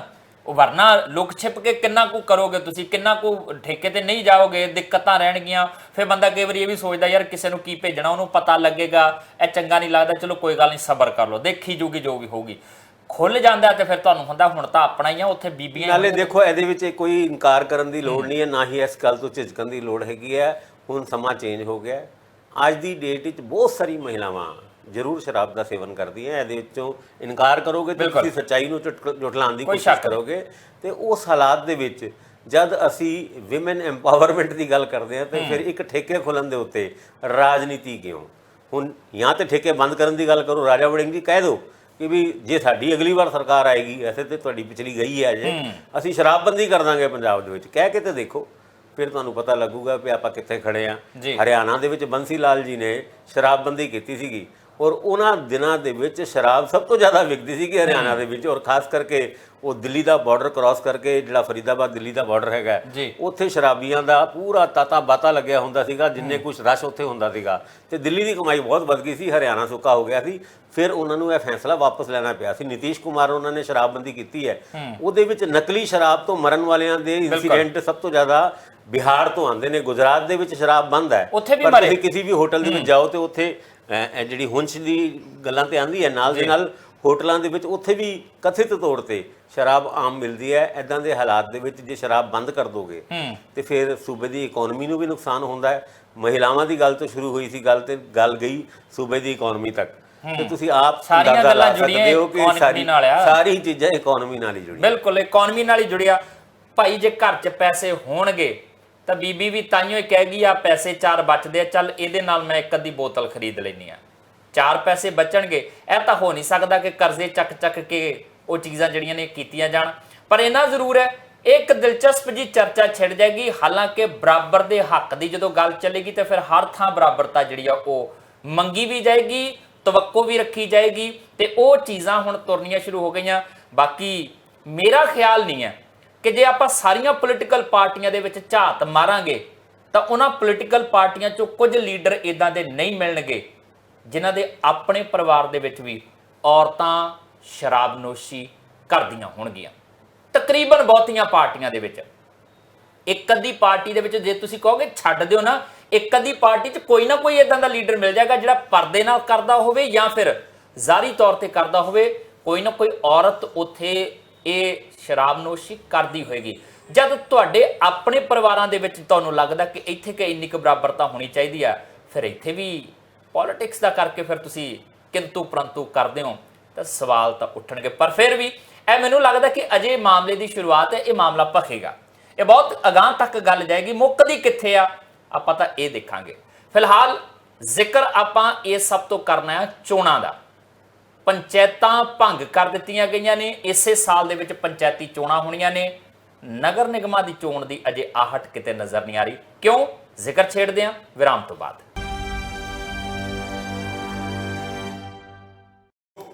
ਬ੍ਰੇਕ ਤੋਂ ਬਾਅਦ ਤੁਹਾਡਾ ਸਵਾਗਤ ਹੈ। ਆਪਾਂ ਗੱਲ ਸ਼ਰਾਬ ਦੀ ਕਰ ਰਹੇ ਸੀ, ਥੋੜਾ ਜਿਹਾ ਮੈਂ ਟਿੱਪਣੀ ਉਹਦੇ ਤੇ ਕਰ ਦੇਣਾ ਚਾਹੁੰਦਾ। ਹੁਣ ਦਿਲਚਸਪ ਗੱਲ ਇਹ ਵੀ ਹੋਏਗੀ ਭਾਸਕਰ ਸਾਹਿਬ ਕਿ ਅੱਗੇ ਕੀ ਹੁੰਦਾ ਸੀ ਜਦੋਂ ਚੋਣਾਂ, ਹੁਣ ਕਿਉਂਕਿ ਚੋਣਾਂ ਦੀ ਆਪਾਂ ਗੱਲ ਕਰਨੀ ਆ, ਅੱਗੇ ਚੋਣਾਂ ਹੁੰਦੀਆਂ ਸੀ ਤਾਂ ਅਕਸਰ ਆਪਾਂ ਲੀਡਰਾਂ ਨੂੰ ਇਹ ਕਹਿੰਦੇ ਸੁਣਿਆ ਯਾਰ ਬੰਦਿਆਂ ਨੂੰ ਤਾਂ ਆਪਾਂ ਦਾਰੂ ਦੂਰੂ ਪਿਲਾ ਦੀ ਆ, ਬੀਬੀਆਂ ਨੂੰ ਕੀ ਕਰਕੇ ਦਈਏ ਇਹੋ ਜਿਹਾ ਜਿਹਦਾ ਕਰਕੇ ਉਹਨਾਂ ਦੀਆਂ ਵੋਟਾਂ ਸਾਡੇ ਵੱਲ ਆਉਣ। ਤੇ ਅਕਸਰ ਕਈ ਵਾਰੀ ਬੀਬੀਆਂ ਕਹਿ ਦਿੰਦੀਆਂ ਹੁੰਦੀਆਂ ਸੀ ਸਾਡੇ ਬੰਦਿਆਂ ਨੂੰ ਤਾਂ ਤੁਸੀਂ ਦਾਰੂ ਪਿਲਾਉਂਦੇ ਨੇ, ਸਾਨੂੰ ਕੀ ਦਿੰਦੇ ਆ, ਸਾਡੇ ਤੋਂ ਵੋਟਾਂ ਕਾਹਦੀਆਂ ਭਾਲਦੇ ਹੋ। ਸੋ ਹੁਣ ਮੈਨੂੰ ਲੱਗਦਾ ਕਿ ਉਹ ਚੀਜ਼ਾਂ ਵੀ ਕਿਤੇ ਨਾ ਕਿਤੇ ਬੈਲੈਂਸ ਜਿਹੜੀਆਂ ਉਹ ਹੋ ਜਾਣਗੀਆਂ ਨਾ। ਦੇਖੋ ਇਹ ਸਾਰੀ ਗੱਲਾਂ ਬਿਲਕੁਲ ਠੀਕ ਕਹਿ ਰਹੇ ਹੋ ਕਿ ਬੀਬੀਆਂ ਨੂੰ ਕੀ ਪਿਲਾਈ ਹੈ ਜੇ ਬੰਦੇ ਪੀ ਰਹੇ ਨੇ, ਪਰ ਨਹੀਂ, ਹੁਣ ਮਾਹੌਲ ਚੇਂਜ ਹੋ ਗਿਆ। ਤੁਸੀਂ ਵੀ ਕੋਈ ਵਿਆਹ ਸ਼ਾਦੀ ਦਾ ਅਰੇਂਜਮੈਂਟ ਕਰਦੇ ਹੋ ਜਿੱਥੇ ਸ਼ਰਾਬ ਦੀ ਉੱਥੇ ਵਰਤੋਂ ਹੋਣੀ ਹੈ ਜੀ, ਤੇ ਉਹਦੇ ਵਿੱਚ ਹਜੇ ਤੱਕ ਜਾਂ ਕੁਝ ਸਾਲਾਂ ਪਹਿਲੇ ਤੱਕ ਤੁਸੀਂ ਕਹਿੰਦੇ ਸੀ ਵੀ ਆਹ ਬੰਦੇ ਇੰਨੇ ਪੀਣ ਵਾਲੇ ਹੈਗੇ ਨੇ ਤੇ ਇਹਨਾਂ ਜਿਹੜੀ ਬੋਤਲਾਂ ਲੱਗ ਜਾਣਗੀਆਂ ਜੀ। ਪਰ ਅੱਜ ਕੱਲ ਉਹ ਹਿਸਾਬ ਔਰਤਾਂ ਵਾਸਤੇ ਵੀ ਹੁੰਦਾ ਹੈ ਕਿ ਵੀ ਇੰਨੇ ਬੰਦੇ ਹੋਣਗੇ ਤੇ ਇੰਨੀ ਬੀਬੀਆਂ ਹੋਣਗੀਆਂ। ਔਰ ਬੀਬੀ ਜਿਹੜੇ ਡਰਿੰਕਸ ਪਸੰਦ ਕਰਦੀਆਂ ਉੱਦਾਂ ਦੀ ਡਰਿੰਕਸ ਵੀ ਉੱਥੇ ਰੱਖਣਾ ਲਾਜ਼ਮੀ ਹੋ ਜਾਂਦਾ ਹੈ। ਤੇ ਇਹ ਤਕਰੀਬਨ ਅਪਰ ਮਿਡਲ ਕਲਾਸ ਦੇ ਵਿੱਚ ਤੇ ਬੜੀ ਆਮ ਜੀ ਗੱਲ ਹੈਗੀ ਹੈ। ਪਰ ਇੱਥੇ ਇੱਕ ਟਾਈਮ ਇਹ ਵੀ ਹੁੰਦਾ ਸੀਗਾ ਕਿ ਕੋਈ ਔਰਤ ਸ਼ਰਾਬ ਪੀਂਦੀ ਹੈ ਤੇ ਉਹਦਾ ਕਰੈਕਟਰ ਅਸੈਸੀਏਸ਼ਨ ਤੱਕ ਕਰਨਾ ਸ਼ੁਰੂ ਹੋ ਜਾਂਦਾ ਸੀ। ਬੰਦੇ ਆਪਸ ਵਿੱਚ ਗੱਲ ਕਰਦੇ ਸੀ ਫਲਾਣੀ ਬਹੁਤ ਪੀਂਦੀ ਹੈ, ਯਾਨੀ ਉਹ ਭਾਵੇਂ ਇੱਕ ਪੈਗੀ ਪੀਂਦੀ ਹੋਏ ਉਹਦੇ ਬਾਰੇ 'ਚ ਇਹ ਕਹਿ ਦਿੱਤੀ ਜਾਂਦੀ ਸੀ ਵੀ ਬੋਤਲ ਪੀਂਦੀ ਹੈ। ਆਹ ਜਿਹੜੀ ਗੱਲਾਂ ਹੈਗੀਆਂ ਹੁਣ ਸਿਚੁਏਸ਼ਨ ਚੇਂਜ ਹੋ ਗਈ ਹੈ। ਮੈਨੂੰ ਇਹ ਲੱਗਦਾ ਹੈ ਖਾਸ ਕਰਕੇ ਜਿਨ੍ਹਾਂ ਲੋਕਾਂ ਦੇ ਵਿੱਚ ਅਸੀਂ ਵਿਚਰਦੇ ਹਾਂ, ਇਹ ਹੁਣ ਔਰਤਾਂ ਦਾ ਸ਼ਰਾਬ ਪੀਣਾ ਕੋਈ ਬਹੁਤ ਵੱਡਾ ਮੁੱਦਾ ਨਹੀਂ ਰਹਿ ਗਿਆ। ਹੁਣ ਤਾਂ ਬੰਦੇ ਦਾ ਸ਼ਰਾਬ ਪੀਣਾ ਕੋਈ ਵੱਡਾ ਮੁੱਦਾ ਨਹੀਂ ਰਹਿ ਗਿਆ ਭਾਸਕਰ ਸਾਹਿਬ। ਬੰਦੇ ਦਾ ਤੇ ਪਹਿਲੇ ਵੀ ਨਹੀਂ ਸੀ ਪੰਜਾਬ ਵਿੱਚ। ਨਹੀਂ ਅਸਲ 'ਚ ਉਸ ਤਰੀਕੇ ਨਾਲ ਨਹੀਂ ਸ਼ਰਾਬੀ ਮੰਨਿਆ ਜਾਂਦਾ ਸੀ, ਉਹਨੂੰ ਗਿਣਿਆ ਜਾਂਦਾ ਸੀ। ਹੁਣ ਜਿੱਦਾਂ ਦੇ ਨਸ਼ੇ ਸਿੰਥੈਟਿਕ ਆ ਗਏ ਨਾ, ਜੇ ਕੋਈ ਸ਼ਰਾਬ ਪੀਂਦਾ ਆ ਲੋਕ ਕਹਿੰਦੇ ਸ਼ੁਕਰ ਹੈ ਸ਼ਰਾਬ ਪੀਂਦਾ ਆ, ਕਿਤੇ ਚਿੱਟਾ ਨਹੀਂ ਲਾਉਂਦਾ, ਕਿਤੇ ਹੈਰੋਇਨ ਨਹੀਂ ਪੀਂਦਾ। ਇਹ ਆਪਣੇ ਆਪ ਦੇ ਵਿੱਚ ਹੁਣ ਸ਼ਰਾਬ ਨੂੰ ਨਸ਼ਾ ਇਸ ਕਰਕੇ ਮੰਨਣਾ ਬੰਦ ਕਰ ਦਿੱਤਾ ਕਿਉਂਕਿ ਲੋਕਾਂ ਨੂੰ ਲੱਗਦਾ ਇਹ ਬਹੁਤ ਛੋਟੀ ਜਿਹੀ ਚੀਜ਼ ਆ, ਇਹਦੇ ਨਾਲ ਸਗਾ ਬਚਿਆ ਹੋਇਆ, ਇਹ ਸਿੰਥੈਟਿਕ ਡਰੱਗਸ ਦੇ ਵੱਲ ਨਹੀਂ ਜਾ ਰਿਹਾ। ਇਹ ਆਪਣੇ ਆਪ ਦੇ ਵਿੱਚ ਸੋਚ ਇਦਾਂ ਵੀ ਬਦਲੀ ਹੈ ਇਹਦੇ ਬਾਰੇ। ਬਿਲਕੁਲ ਸੋਚ ਬਦਲੀ ਹੈ। ਔਰ ਮੈਨੂੰ ਯਾਦ ਹੈ ਜਦ ਮੇਰਾ ਵਿਆਹ ਹੋਣਾ ਸੀਗਾ, ਬੜੀ ਪੁਰਾਣੀ ਗੱਲ ਹੈਗੀ ਹੈ, ਮੇਰੇ ਇੱਕ ਦੋਸਤ ਦਾ ਉਸੇ ਟਾਈਮ ਵਕਤ ਮਤਲਬ ਵਿਆਹ ਹੋਇਆ ਸੀਗਾ ਤੇ ਉਹ ਕੁੜੀ ਦੇਖਣ ਗਿਆ। ਔਰ ਨਾਰਮਲੀ ਉਹ ਦੌਰ ਇਦਾਂ ਦਾ ਹੁੰਦਾ ਸੀ ਸ਼ਰਾਬ ਪੀਣ ਨੂੰ ਬੁਰਾ ਮੰਨਿਆ ਜਾਂਦਾ ਸੀਗਾ। ਤੇ ਉਹਨੇ ਮੈਨੂੰ ਇਹ ਪੁੱਛਿਆ ਕਿ ਯਾਰ ਮੈਨੂੰ ਇੱਕ ਗੱਲ ਨਹੀਂ ਸਮਝ ਆਉਂਦੀ, ਮੇਰੀ ਵਾਈਫ ਨੇ ਯਾਨੀ ਹੋਣ ਵਾਲੀ ਵਾਈਫ ਜਿਸ ਕੁੜੀ ਨੂੰ ਦੇਖਣ ਗਿਆ ਸੀ ਉਹਨੇ ਪੁੱਛਿਆ ਕਿ ਵੀ ਤੁਸੀਂ ਸ਼ਰਾਬ ਪੀਂਦੇ ਹੋ? ਤੇ ਕਹਿੰਦਾ ਮੈਂ ਡਰਦੇ ਇਹ ਗੱਲ ਕਹਿੰਦਾ ਕਦੀ ਕਦੀ ਪੀ ਲੈਣਾ। ਉਹਨੇ ਕਿਹਾ ਸ਼ੁਕਰ ਹੈ, ਯਾਨੀ ਕੁੜੀ ਨੇ ਕਿਹਾ ਸ਼ੁਕਰ ਹੈ ਜੀ। ਤੇ ਮੈਂ ਕਿਹਾ ਉਹ ਬੰਦਾ ਮੈਨੂੰ ਕਹੇ, ਦੋਸਤ ਮੇਰਾ ਕਹੇ ਕਿ ਯਾਰ ਜਦ ਉਹਨੇ ਕਿਹਾ ਸ਼ੁਕਰ ਹੈ ਤੇ ਮੈਂ ਘਬਰਾ ਗਿਆ ਕਿ ਯਾਰ ਇਹ ਕੀ ਹੈ। ਨਾਰਮਲੀ ਤਾਂ ਕੁੜੀਆਂ ਕਹਿੰਦੀਆਂ ਵੀ ਨਹੀਂ ਸ਼ਰਾਬ ਨਹੀਂ ਪੀਣੀ, ਉਹ ਕਹਿੰਦੀ ਨਹੀਂ ਮੇਰੇ ਘਰ ਦੇ ਵਿੱਚ ਮੇਰਾ ਬ੍ਰਦਰ, ਮੇਰੇ ਫਾਦਰ, ਮੇਰੇ ਜੀਜਾ ਜੀ ਜਾਂ ਹੋਰ ਵੀ ਸਾਡੇ ਪਰਿਵਾਰ ਦੇ ਵਿੱਚ ਨੇ, ਉਹ ਸਾਰੇ ਕਦੀ ਕਦੀ ਲਾ ਲੈਂਦੇ ਔਰ ਜਦ ਸਾਰੇ ਇਕੱਠੇ ਹੁੰਦੇ ਨੇ ਤੇ ਉਹ ਕੁਝ ਨਾ ਕੁਝ ਪੀਂਦੇ ਨੇ। ਤੇ ਮੈਂ ਨਹੀਂ ਚਾਹੁੰਦੀ ਸੀ ਕਿ ਮੇਰਾ ਹਸਬੈਂਡ ਜਦ ਸਾਡੀ ਫੈਮਿਲੀ ਦੇ ਵਿੱਚ ਆਏ ਤੇ ਉਹ ਆਪਣੇ ਆਪ ਨੂੰ ਓਪਰਾ ਜਿਹਾ ਸਮਝੇ ਤੇ ਇਸ ਕਰਕੇ ਤੁਸੀਂ ਪੀਂਦੇ ਹੋ, ਕਦੀ ਕਦੀ ਪੀਂਦੇ ਹੋ, ਇਸ ਕਰਕੇ ਇਸ ਵਿਆਹ ਵਾਸਤੇ ਮੇਰੀ ਤਰਫੋਂ ਹਾਂ ਹੈ। ਇੱਦਾਂ ਦੇ ਹਾਲਾਤ ਅੱਜ ਤੋਂ 30-32 ਸਾਲ ਪਹਿਲੇ ਵੀ ਹੋ ਗਏ ਸੀਗੇ ਤੇ ਹੁਣ ਤੇ ਹਾਲਾਤ ਕਾਫੀ ਚੇਂਜ ਹੋ ਗਿਆ। ਪਰ ਇਹ ਮੁੱਦਾ ਬਣਾਉਣਾ ਕਿ ਔਰਤਾਂ ਵਾਸਤੇ ਇਹ ਠੇਕਾ ਕਿਉਂ ਖੁੱਲਿਆ, ਇਹਦੇ ਪਿੱਛੇ ਮੈਨੂੰ ਲੱਗਦਾ ਹੈ ਕਿ ਰਾਜਾ ਵੜਿੰਗ ਉਹਨਾਂ ਨੂੰ ਵੀ ਥੋੜੀ ਜੀ ਇੱਕ ਦੇਖਭਾਲ ਕਰਕੇ ਇਹ ਗੱਲ ਉੱਤੇ ਲੈ ਕੇ ਜਾਣੀ ਚਾਹੀਦੀ ਹੈ। ਮੈਂ ਦਰਸ਼ਕਾਂ ਨੂੰ ਇਹ ਜ਼ਰੂਰ ਦੱਸ ਦਵਾਂ, ਸਾਡਾ ਫਰਜ਼ ਬਣਦਾ ਐਂਡੋਰਸ ਨਹੀਂ ਕਰਦੇ ਅਸੀਂ ਇਸ ਚੀਜ਼ ਨੂੰ। ਸ਼ਰਾਬ ਨਸ਼ਾ ਹੈ ਤੇ ਨਸ਼ਾ ਰਹੇਗਾ, ਅਸੀਂ ਨਹੀਂ ਐਂਡੋਰਸ ਕਰਦੇ। ਅਸੀਂ ਇਸ ਕਰਕੇ ਵੀ ਐਂਡੋਰਸ ਨਹੀਂ ਕਰਦੇ ਕਿ ਔਰਤਾਂ ਲਈ ਹੋਵੇ ਜਾਂ ਉਹਨਾਂ ਲਈ ਰੋਕ ਲੱਗੇ। ਅਸੀਂ ਇਹ ਵੀ ਐਂਡੋਰਸ ਨਹੀਂ ਕਰਦੇ ਜਿਹੜਾ ਕਿ ਉਹ ਮਰਦਾਂ ਦੇ ਲਈ ਜਿਹੜੀ ਉਹ ਰਹਿਣੀ ਚਾਹੀਦੀ ਆ। ਨਸ਼ਾ ਤਾਂ ਨਸ਼ਾ ਆ, ਉਹ ਭਾਵੇਂ ਸ਼ਰਾਬ ਦਾ ਕਰ ਲਓ, ਭਾਵੇਂ ਕੋਈ ਬੀਅਰ ਪੀ ਕੇ ਕਹਿੰਦਾ ਮੈਂ ਤਾਂ ਬੀਅਰ ਪੀਣਾ, ਮੈਂ ਕਿਹੜਾ ਸ਼ਰਾਬ ਪੀਣਾ। ਸੋ ਇਹ ਐਂਡੋਰਸ ਇਸ ਚੀਜ਼ ਨੂੰ ਅਸੀਂ ਨਹੀਂ ਕਰਦੇ ਕਿ ਇਹ ਚੀਜ਼ਾਂ ਹੋਣੀਆਂ ਚਾਹੀਦੀਆਂ। ਪਰ ਸੁਸਾਇਟੀ ਦੇ ਵਿੱਚ ਹਰ ਕਿਸੇ ਦੀ ਆਪਣੀ ਪਸੰਦ ਆ। ਸਾਨੂੰ ਜਿਹੜਾ ਸਾਡਾ ਸੰਵਿਧਾਨ ਵੀ ਹੱਕ ਖਾਣ ਪੀਣ ਦਾ ਆਪੋ ਆਪਣੇ ਤਰੀਕੇ ਨਾਲ ਦਿੰਦਾ ਤੇ ਉਹ ਉਸ ਤਰੀਕੇ ਨਾਲ ਵਿਚਰ ਸਕਦਾ। ਤੁਹਾਡੀ ਆਪਣੀ ਜ਼ਿੰਦਗੀ ਹੈ, ਜਿਹੜੀ ਚੀਜ਼ ਤੁਹਾਨੂੰ ਲੱਗਦਾ ਤੁਹਾਡੇ ਲਈ ਚੰਗੀ ਹੈ ਉਹ ਤੁਸੀਂ ਕਰਦੇ ਹੋ, ਜਿਹੜੀ ਲੱਗਦੀ ਮਾੜੀ ਹੈ ਉਹ ਤੁਸੀਂ ਨਹੀਂ ਕਰਦੇ। ਉੱਥੇ ਸਾਡੀ ਦਖਲ ਅੰਦਾਜ਼ੀ ਜਿਹੜੀ ਆ ਉਹ ਮਨਫੀ ਹੋ ਜਾਂਦੀ ਆ। ਪਰ ਐਂਡੋਰਸ ਅਸੀਂ ਇਸ ਚੀਜ਼ ਨੂੰ ਨਹੀਂ ਕਰਦੇ। ਆਪਾਂ ਵਾਪਸ ਪੋਲਿਟਿਕਸ ਵਾਲੀ ਆਉਂਦੇ, ਇਹ ਜ਼ਿਆਦਾ ਸੂਟ ਕਰਦਾ ਆਪਾਂ ਨੂੰ। ਲਓ ਜੀ, ਪੰਚਾਇਤੀ ਚੋਣਾਂ ਦਾ ਭਾਸਕਰ ਸਾਹਿਬ ਐਲਾਨ ਤਕਰੀਬਨ ਹੋ ਗਿਆ। ਅੱਜ ਨੋਟੀਫਿਕੇਸ਼ਨ ਹੋ ਗਈ ਭੰਗ, ਗ੍ਰਾਮ ਪੰਚਾਇਤਾਂ ਭੰਗ। ਤੇ ਚਰਚਾ ਇਹ ਹੈ ਕਿ ਹੁਣ ਲਗਭਗ ਦਸੰਬਰ ਦੀ ਤਿਆਰੀ ਚੱਲਦੀ ਪਈ ਹੈ ਕਿ ਦਸੰਬਰ ਦੇ ਵਿੱਚ ਇਹ ਚੋਣਾਂ ਹੋਣਗੀਆਂ। ਨਗਰ ਪੰਚਾਇਤਾਂ ਤੇ ਨਗਰ ਕੌਂਸਲਾਂ ਦੀਆਂ ਚੋਣਾਂ ਹੋਣੀਆਂ ਨੇ ਨਵੰਬਰ ਦੇ ਵਿੱਚ, ਉਹਦੇ ਤੋਂ ਬਾਅਦ ਆਉਣੀਆਂ ਦਸੰਬਰ ਦੇ ਵਿੱਚ ਪੰਚਾਇਤੀ ਚੋਣਾਂ। ਨਗਰ ਨਿਗਮ ਦੀਆਂ ਚੋਣਾਂ ਦੀ ਕੋਈ ਕੰਸੋ ਹੈ ਨਹੀਂ ਗੀ। ਹਾਲਾਂਕਿ ਨਗਰ ਨਿਗਮ ਦੀ ਚੋਣਾਂ ਵੀ ਪਹਿਲੇ ਇੱਕ ਤਰੀਕੇ ਨਾਲ ਉਹਨਾਂ ਐਕਸਪਾਇਰੀ ਡੇਟ ਤੋਂ ਕ੍ਰਾਸ ਕਰ ਚੁੱਕੀਆਂ ਜੀ, ਲੇਕਿਨ ਉਹ ਟਾਈਮ ਤੇ ਨਹੀਂ ਕਰਾਈ ਜਾ ਰਹੀ। ਇਹਦੇ ਪਿੱਛੇ ਪੋਲੀਟੀਕਲ ਟੀਚੇ ਨੇ। ਇਹ ਗੱਲ ਦਾ ਖੁਲਾਸਾ ਪਹਿਲੇ ਵੀ ਹੋਇਆ ਸੀਗਾ। ਕਾਰਨ ਕਿ ਜਲੰਧਰ ਜਿਮਨੀ ਚੋਣ ਜਿੱਤਣ ਤੋਂ ਬਾਅਦ ਇਹ ਜਿੱਤ ਦੀ ਜਰਨੀ, ਜਿੱਤ ਦੀ ਲੜਾਈ, ਜਿੱਤ ਦੀ ਯਾਤਰਾ ਉਹ ਆਮ ਆਦਮੀ ਪਾਰਟੀ ਦੀ ਸਰਕਾਰ ਜਾਂ ਕੋਈ ਵੀ ਸਰਕਾਰ ਹੋਏ ਉਹ ਇਹ ਚਾਹੇਗੀ ਕਿ ਸਾਡੀ ਇਹ ਜਰਨੀ ਕੰਟੀਨਿਊ ਰਹੇ ਜੀ। ਇਸ ਕਰਕੇ ਜਿਹੜੀ ਨਗਰ ਪੰਚਾਇਤ ਦੀ ਇਲੈਕਸ਼ਨਾਂ ਜਿਹੜੀ ਆਲਰੇਡੀ 1 ਤੋਂ 15 ਨਵੰਬਰ ਦੇ ਵਿੱਚ ਹੋਣੀ ਹੈ। ਗ੍ਰਾਮ ਪੰਚਾਇਤ ਦੀ ਗੱਲ ਕਰੀਏ, ਇਹ ਜਿੰਨੇ ਵੀ ਇਲੈਕਸ਼ਨ ਹੈਗੇ ਨੇ ਇਹਦੇ ਬਾਰੇ 'ਚ ਜਨਰਲ ਤੌਰ ਤੇ ਇਹ ਗੱਲ ਮੰਨੀ ਜਾਂਦੀ ਹੈ ਕਿ ਜਿਹਦੀ ਸਰਕਾਰ ਹੁੰਦੀ ਹੈ ਉਹੀ ਇਲੈਕਸ਼ਨ ਜਿੱਤਦੇ ਨੇ। ਇਸ ਇਲੈਕਸ਼ਨ ਦੀ ਵਿਨਿੰਗ ਸਪਰੀ ਨੂੰ ਲੋਕ ਸਭਾ ਇਲੈਕਸ਼ਨ ਤੱਕ ਕਿੱਦਾਂ ਲੈ ਕੇ ਜਾਣਾ ਹੈ ਔਰ ਵਿਨਿੰਗ ਸਪਰੀ ਨੂੰ ਅੱਗੇ ਵਧਾਉਂਦੇ ਹੋਏ ਲੋਕ ਸਭਾ ਦੇ ਵਿੱਚ ਇਲੈਕਸ਼ਨ ਦੇ ਵਿੱਚ ਕਿਸ ਤਰੀਕੇ ਨਾਲ ਆਪਣੇ ਪੱਖ 'ਚ ਮਾਹੌਲ ਬਣਾਉਣਾ ਹੈ, ਉਹਦੀ ਤਿਆਰੀ ਕੀਤੀ ਜਾ ਰਹੀ ਹੈ। ਔਰ ਜਦ ਇਹ ਗ੍ਰਾਮ ਪੰਚਾਇਤ ਜਿਸ ਤਰੀਕੇ ਨਾਲ ਅੱਜ ਭੰਗ ਕੀਤੀ ਹੈ ਔਰ ਦਸੰਬਰ ਦੇ ਮਹੀਨੇ ਦੇ ਵਿੱਚ ਉੱਥੇ ਇਲੈਕਸ਼ਨ ਹੋਣਗੇ, ਲੱਗਦਾ ਹੈ ਵੀ ਕਿ ਜਨਵਰੀ ਦੇ ਮਹੀਨੇ ਦੇ ਵਿੱਚ ਇਲੈਕਸ਼ਨ ਖਾਸ ਕਰਕੇ ਜਿਹੜੇ ਨਗਰ ਨਿਗਮ ਦੇ ਹੈਗੇ ਨੇ 5 ਵੱਡੀ ਕਾਰਪੋਰੇਸ਼ਨਸ ਦੀ ਜਦ ਅਸੀਂ ਗੱਲ ਕਰਦੇ ਹਾਂ ਤਦ ਉੱਥੇ ਹੋਣਗੇ ਤੇ ਉਸ ਤੋਂ ਬਾਅਦ ਮਈ ਦੇ ਕਰੀਬ ਮਈ ਦੇ ਮਹੀਨੇ ਦੇ ਵਿੱਚ ਇਲੈਕਸ਼ਨ ਜਿਹੜੇ ਲੋਕ ਸਭਾ ਦੇ ਡਿਊ ਨੇ। ਹਾਲਾਂਕਿ ਇਹ ਵੀ ਚਰਚਾ ਚੱਲਦੀ ਹੈ ਕਿ ਉਹ ਇਲੈਕਸ਼ਨ ਪਹਿਲੇ ਕਰਾਏ ਜਾ ਸਕਦੇ ਨੇ, ਪਰ ਇਹਨਾਂ ਸਾਰੇ ਇਲੈਕਸ਼ਨਸ ਦੇ ਵਿੱਚ ਆਮ ਆਦਮੀ ਪਾਰਟੀ ਆਪਣਾ ਸਿੱਕਾ ਜਮਾਉਣ ਦੀ ਕੋਸ਼ਿਸ਼ ਕਰੇਗੀ। ਔਰ ਜਿੱਥੇ ਤੱਕ ਗ੍ਰਾਮ ਪੰਚਾਇਤ ਦੀ ਗੱਲ ਹੈਗੀ ਹੈ, ਪਿਛਲੇ ਦਿਨਾਂ ਦੇ ਵਿੱਚ ਜਲੰਧਰ ਜਿਮਨੀ ਚੋਣ ਹੋਈ ਸੀ ਤਦ ਕਾਫੀ ਸਾਰੇ ਸਰਪੰਚ, ਉਹ ਇੱਕ ਖਬਰ ਵੀ ਛਪੀ ਸੀ ਕਿ ਉਹਨਾਂ ਨੂੰ ਮਜਬੂਰ ਕੀਤਾ ਜਾ ਰਿਹਾ ਹੈ ਕਿ ਤੁਸੀਂ ਆਮ ਆਦਮੀ ਪਾਰਟੀ ਦੇ ਪੱਖ 'ਚ ਕੰਮ ਕਰੋ, ਕਿਉਂਕਿ ਅਗਰ ਤੁਸੀਂ ਕਰੋਗੇ ਤੇ ਇੱਕ ਜਿਹੜਾ ਸਪੈਸ਼ਲ ਆਡਿਟ ਤੱਕ ਦੀ ਧਮਕੀ ਦਿੱਤੀ ਗਈ ਸੀ ਕਿ ਆਉਣ ਵਾਲੇ ਟਾਈਮ ਵਿੱਚ ਸਪੈਸ਼ਲ ਆਡਿਟ ਦੇ ਵਿੱਚ ਤੁਹਾਡੇ ਕੀਤੇ ਹੋਏ ਕੰਮਾਂ ਦੀ ਸਕਰੂਟਨੀ ਕੀਤੀ ਜਾਏਗੀ ਔਰ ਉਹਦੇ ਬਾਅਦ ਅਗਰ ਤੁਸੀਂ ਦੋਸ਼ੀ ਪਾਏ ਗਏ ਤੇ ਤੁਹਾਡੇ ਖਿਲਾਫ ਲੀਗਲ ਐਕਸ਼ਨ ਵੀ ਹੋ ਸਕਦਾ ਹੈ। ਔਰ ਇਹੀ ਕਾਰਨ ਹੈਗਾ ਕਿ ਗ੍ਰਾਮ ਪੰਚਾਇਤ ਦੇ ਵਿੱਚ ਮੈਕਸਿਮਮ ਪਿੰਡਾਂ ਦੇ ਵਿੱਚ ਆਮ ਆਦਮੀ ਪਾਰਟੀ ਆਪਣੀ ਪੰਚਾਇਤਾਂ ਬਣਾਉਣ ਦੀ ਇੱਕ ਕੈਂਪੇਨ ਸ਼ੁਰੂ ਕਰੇਗੀ ਔਰ ਉਸ ਕੈਂਪੇਨ ਦੀ ਸਫਲਤਾ ਤੋਂ ਬਾਅਦ ਫਿਰ ਨਗਰ ਨਿਗਮ ਤੋਂ ਬਾਅਦ ਲੋਕ ਸਭਾ ਚੋਣਾਂ ਔਰ ਇਹਨਾਂ ਸਾਰੇ ਟਾਈਮ ਦੇ ਵਿੱਚ ਹੀ 5 ਸੂਬਿਆਂ ਦੇ ਵਿੱਚ ਅਸੈਂਬਲੀ ਇਲੈਕਸ਼ਨ ਹੋਣ ਦੀ ਵੀ ਚਰਚਾ ਹੈਗੀ ਹੈ, ਜਿਹਦੀ ਡਿਊ ਨਵੰਬਰ ਜਾਂ ਦਸੰਬਰ ਜਾਂ ਫਿਰ ਕਹੀਏ ਸੈਪਟੈਂਬਰ ਨਵੰਬਰ ਦਸੰਬਰ ਦੇ ਵਿੱਚ, ਅਕਤੂਬਰ ਨਵੰਬਰ ਦਸੰਬਰ ਦੇ ਵਿੱਚ ਉਹ 5 ਸੂਬਿਆਂ ਦੇ ਵਿੱਚ ਅਸੈਂਬਲੀ ਚੋਣਾਂ ਵੀ ਹੋਣੀਆਂ। ਇਹ ਚੋਣਾਂ ਦੀ ਸਾਰੀ ਜਿਹੜੀ ਕੈਂਪੇਨ ਹੈਗੀ ਹੈ, ਉਸ ਦੌਰਾਨ ਜੇ ਪੰਜਾਬ ਦੇ ਵਿੱਚ ਪੰਚਾਇਤ ਇਲੈਕਸ਼ਨ ਹੁੰਦੇ ਨੇ ਤਾਂ ਉਹਦੀ ਵੀ ਕਿਸੇ ਨਾ ਕਿਸੇ ਜਗ੍ਹਾ ਖਬਰ ਛਪੇਗੀ ਕਿ ਇੱਕ ਬੜੀ ਵਧੀਆ ਜਿੱਤ ਆਮ ਆਦਮੀ ਪਾਰਟੀ ਨੇ ਇੱਥੇ ਪ੍ਰਾਪਤ ਕੀਤੀ ਹੈ, ਉਹਦਾ ਅਸਰ ਉਹਨਾਂ ਚੋਣਾਂ ਦੇ ਵਿੱਚ ਵੀ ਨਜ਼ਰ ਆਏਗਾ। ਇਹ ਵੀ ਇੱਕ ਕਵਾਇਦ ਹੋ ਸਕਦੀ ਹੈ। ਇੱਕ ਚੀਜ਼ ਇਹਦੇ ਵਿੱਚ ਇਹ ਵੀ ਹੈਗੀ ਆ ਭਾਸਕਰ ਸਾਹਿਬ ਕਿ ਇਹ ਵੀ ਤਾਂ ਹੈ ਨਾ, ਜਿੱਦਾਂ ਤੁਸੀਂ ਕਿਹਾ ਕਿ ਪਹਿਲਾਂ ਵੀ ਹੋ ਸਕਦੀਆਂ ਨੇ ਲੋਕ ਸਭਾ ਦੀਆਂ ਚੋਣਾਂ, ਜੇ ਦਸੰਬਰ ਦੇ ਵਿੱਚ ਲੋਕ ਸਭਾ ਦੀਆਂ ਚੋਣਾਂ ਆ ਜਾਂਦੀਆਂ ਫਿਰ ਇਹ ਕਲੈਸ਼ ਵੀ ਕਰਨਗੀਆਂ ਚੀਜ਼ਾਂ। ਔਰ ਵੈਸੇ ਵੀ ਮੈਨੂੰ ਲੱਗਦਾ ਕੰਟੀਨਿਊਟੀ ਦੀ ਜਿਹੜੀ ਤੁਸੀਂ ਗੱਲ ਕਰਦੇ ਕਿ ਕੰਟੀਨਿਊਟੀ ਹੋਣੀ ਚਾਹੀਦੀ ਆ, ਉਹ ਕੰਟੀਨਿਊਟੀ ਦੇ ਵਿੱਚ ਫਿਰ ਨਗਰ ਨਿਗਮਾਂ ਜੇ ਨਹੀਂ ਆਉਂਦੀਆਂ, ਉਹ ਚੋਣਾਂ ਨਹੀਂ ਆਉਂਦੀਆਂ ਤਾਂ ਫਿਰ ਆਮ ਆਦਮੀ ਪਾਰਟੀ ਦੀ ਤਾਂ ਇੱਕ ਚੁਣੌਤੀ ਸੰਕੇਤ ਵੀ ਕੋਈ ਬਹੁਤਾ ਵਧੀਆ ਨਹੀਂ ਜਾਏਗਾ ਕਿ ਨਗਰ ਨਿਗਮ ਕਿਉਂ ਨਹੀਂ ਕਰਵਾ ਰਿਹਾ। ਸਭ ਤੋਂ ਮੇਨ ਸ਼ਹਿਰੀ ਵੋਟ ਬੈਂਕ ਉੱਥੋਂ ਕਾਊਂਟ ਕੀਤਾ ਜਾਣਾ, ਨਗਰ ਕੌਂਸਲ ਤੇ ਨਗਰ ਪੰਚਾਇਤਾਂ ਤੋਂ ਨਹੀਂ, ਸ਼ਹਿਰੀ ਵੋਟ ਬੈਂਕ ਜਿਹੜਾ ਨਗਰ ਨਿਗਮਾਂ ਤੋਂ ਤੈਅ ਕੀਤਾ ਜਾਣਾ। ਨਗਰ ਨਿਗਮਾਂ ਦੇ ਇਲੈਕਸ਼ਨਾਂ ਤੋਂ ਪਹਿਲੇ ਮਾਹੌਲ ਬਣਾਉਣ ਦੀ ਕੋਸ਼ਿਸ਼ ਕੀਤੀ ਜਾਏਗੀ, ਕਾਰਨ ਕਿ ਜਿਸ ਤਰੀਕੇ ਨਾਲ ਇਲੈਕਸ਼ਨ ਡਿਲੇ ਕੀਤੇ ਜਾ ਰਹੇ ਨੇ। ਆਪਾਂ ਜਲੰਧਰ ਹੀ ਬੈਠੇ ਹਾਂ, ਜਲੰਧਰ ਦੇ ਵਿੱਚ ਡਿਵੈਲਪਮੈਂਟ ਦੇ ਨਾਂ ਤੇ ਆਮ ਆਦਮੀ ਪਾਰਟੀ ਦੀ ਕਾਰਗੁਜ਼ਾਰੀ ਕੋਈ ਬਹੁਤੀ ਵਧੀਆ ਨਹੀਂ ਹੈ। ਇਹ ਸਾਰੇ ਗੰਦ ਤੁਸੀਂ ਹੁਣੇ ਵੀ ਅਗਰ ਸਟੂਡੀਓ ਦੇ ਵਿੱਚ ਵੀ ਆਉਂਦੇ ਤਾਂ ਤੁਹਾਨੂੰ ਸੜਕਾਂ ਟੁੱਟੀ ਮਿਲਦੀ ਹੈ। ਪਹਿਲੇ ਇਹਨਾਂ ਸੜਕਾਂ ਨੂੰ ਰਿਪੇਅਰ ਕਰਾਇਆ ਜਾਏਗਾ ਔਰ ਇਹਨੂੰ ਬਣਾਇਆ ਜਾਏਗਾ ਤਾਂ ਕਿ ਇੱਕ ਮਾਹੌਲ ਪੈਦਾ ਕੀਤਾ ਜਾ ਸਕੇ ਕਿ ਸਭ ਕੁਝ ਕੰਮ ਹੋ ਰਿਹਾ ਹੈ, ਕਿਉਂਕਿ ਹਜੇ ਤੱਕ ਫ੍ਰੀ ਬਿਜਲੀ ਜਾਂ ਹੋਰ ਗੱਲਾਂ ਤੋਂ ਇਲਾਵਾ ਬਹੁਤੀ ਡਿਵੈਲਪਮੈਂਟ ਨਗਰ ਨਿਗਮ ਦੇ ਏਰੀਆ ਦੇ ਵਿੱਚ ਨਹੀਂ ਹੋਈ। ਸਿਰਫ ਫ੍ਰੀ ਬਿਜਲੀ, ਹਾਂ ਸਿਰਫ ਫ੍ਰੀ ਬਿਜਲੀ। ਔਰ ਮੈਨੂੰ ਇਹ ਲੱਗਦਾ ਹੈ ਕਿ ਜੇ ਆਮ ਆਦਮੀ ਪਾਰਟੀ ਵਾਕਈ ਨਗਰ ਨਿਗਮ ਦੇ ਇਲੈਕਸ਼ਨ ਜਿੱਤਣਾ ਚਾਹੁੰਦੀ ਹੈ ਤੇ ਘੱਟ ਤੋਂ ਘੱਟ ਇਹ ਟੁੱਟੀ ਹੋਈ ਸੜਕਾਂ ਤੋਂ ਨਿਜ਼ਾਤ, ਕਿਉਂਕਿ ਹੁਣੇ ਬਰਸਾਤਾਂ ਚੱਲ ਰਹੀ ਹੈ, ਇਹ ਇੱਕ ਗੱਲ ਵੀ ਅਕਸਰ ਮੰਨੀ ਜਾਂਦੀ ਹੈ ਕਿ ਬਰਸਾਤਾਂ ਦੇ ਵਿੱਚ ਰੋਡ ਨਹੀਂ ਬਣਦੀ। ਹੁਣ ਬਰਸਾਤਾਂ ਤੋਂ ਬਾਅਦ ਕੀ ਇਹ ਰੋਡ ਬਣਨਗੀ ਔਰ ਸਰਦੀ ਦੇ ਵਿੱਚ ਕ੍ਰਸ਼ਰ ਨਹੀਂ ਚੱਲਦੇ ਤੇ ਇਹਦਾ ਮਤਲਬ ਇਹ ਜਿਹੜੇ ਕੁਛ ਟਾਈਮ ਹੈਗਾ ਇਹਦੇ ਵਿੱਚ ਹੀ ਇਹ ਸੜਕਾਂ ਬਣਨੀ ਹੈ। ਔਰ ਜੇ ਸੜਕਾਂ ਬਣਾਉਣ ਦੇ ਵਿੱਚ ਕਾਮਯਾਬ ਹੋ ਗਏ ਤੇ ਫਿਰ ਉਹ ਨਗਰ ਨਿਗਮ ਇਲੈਕਸ਼ਨ ਦਾ ਮਾਹੌਲ ਜਦ ਲੱਗੇਗਾ ਕਿ ਹੁਣ ਹੋ ਗਿਆ ਤੇ ਉਸ ਤੋਂ ਬਾਅਦ ਕਰਾ ਲਿੱਤੇ ਜਾਣਗੇ। ਦਸੰਬਰ ਦੇ ਵਿੱਚ ਵੀ ਕਰਾਏ ਜਾ ਸਕਦੇ ਨੇ, ਜ਼ਰੂਰੀ ਨਹੀਂ ਕਿ ਗ੍ਰਾਮ ਪੰਚਾਇਤ ਦੇ ਇਲੈਕਸ਼ਨ ਅਨਾਉਂਸ ਹੋ ਗਏ ਤੇ ਨਗਰ ਨਿਗਮ ਦੇ ਨਹੀਂ ਹੋਣਗੇ। ਨਵੰਬਰ ਦੇ ਵਿੱਚ ਵੀ ਕਰਾਏ ਜਾ ਸਕਦੇ ਨੇ। ਇਹ ਤੇ ਸਰਕਾਰ ਦਾ ਡਿਸੀਜਨ ਹੈਗਾ, ਬਸ ਇੱਕ ਚਿੱਠੀ ਭੇਜਣੀ ਹੈ ਔਰ ਚਿੱਠੀ ਤੋਂ ਬਾਅਦ ਉਹ ਪਰਮਿਸ਼ਨ ਮਿਲ ਜਾਏਗੀ।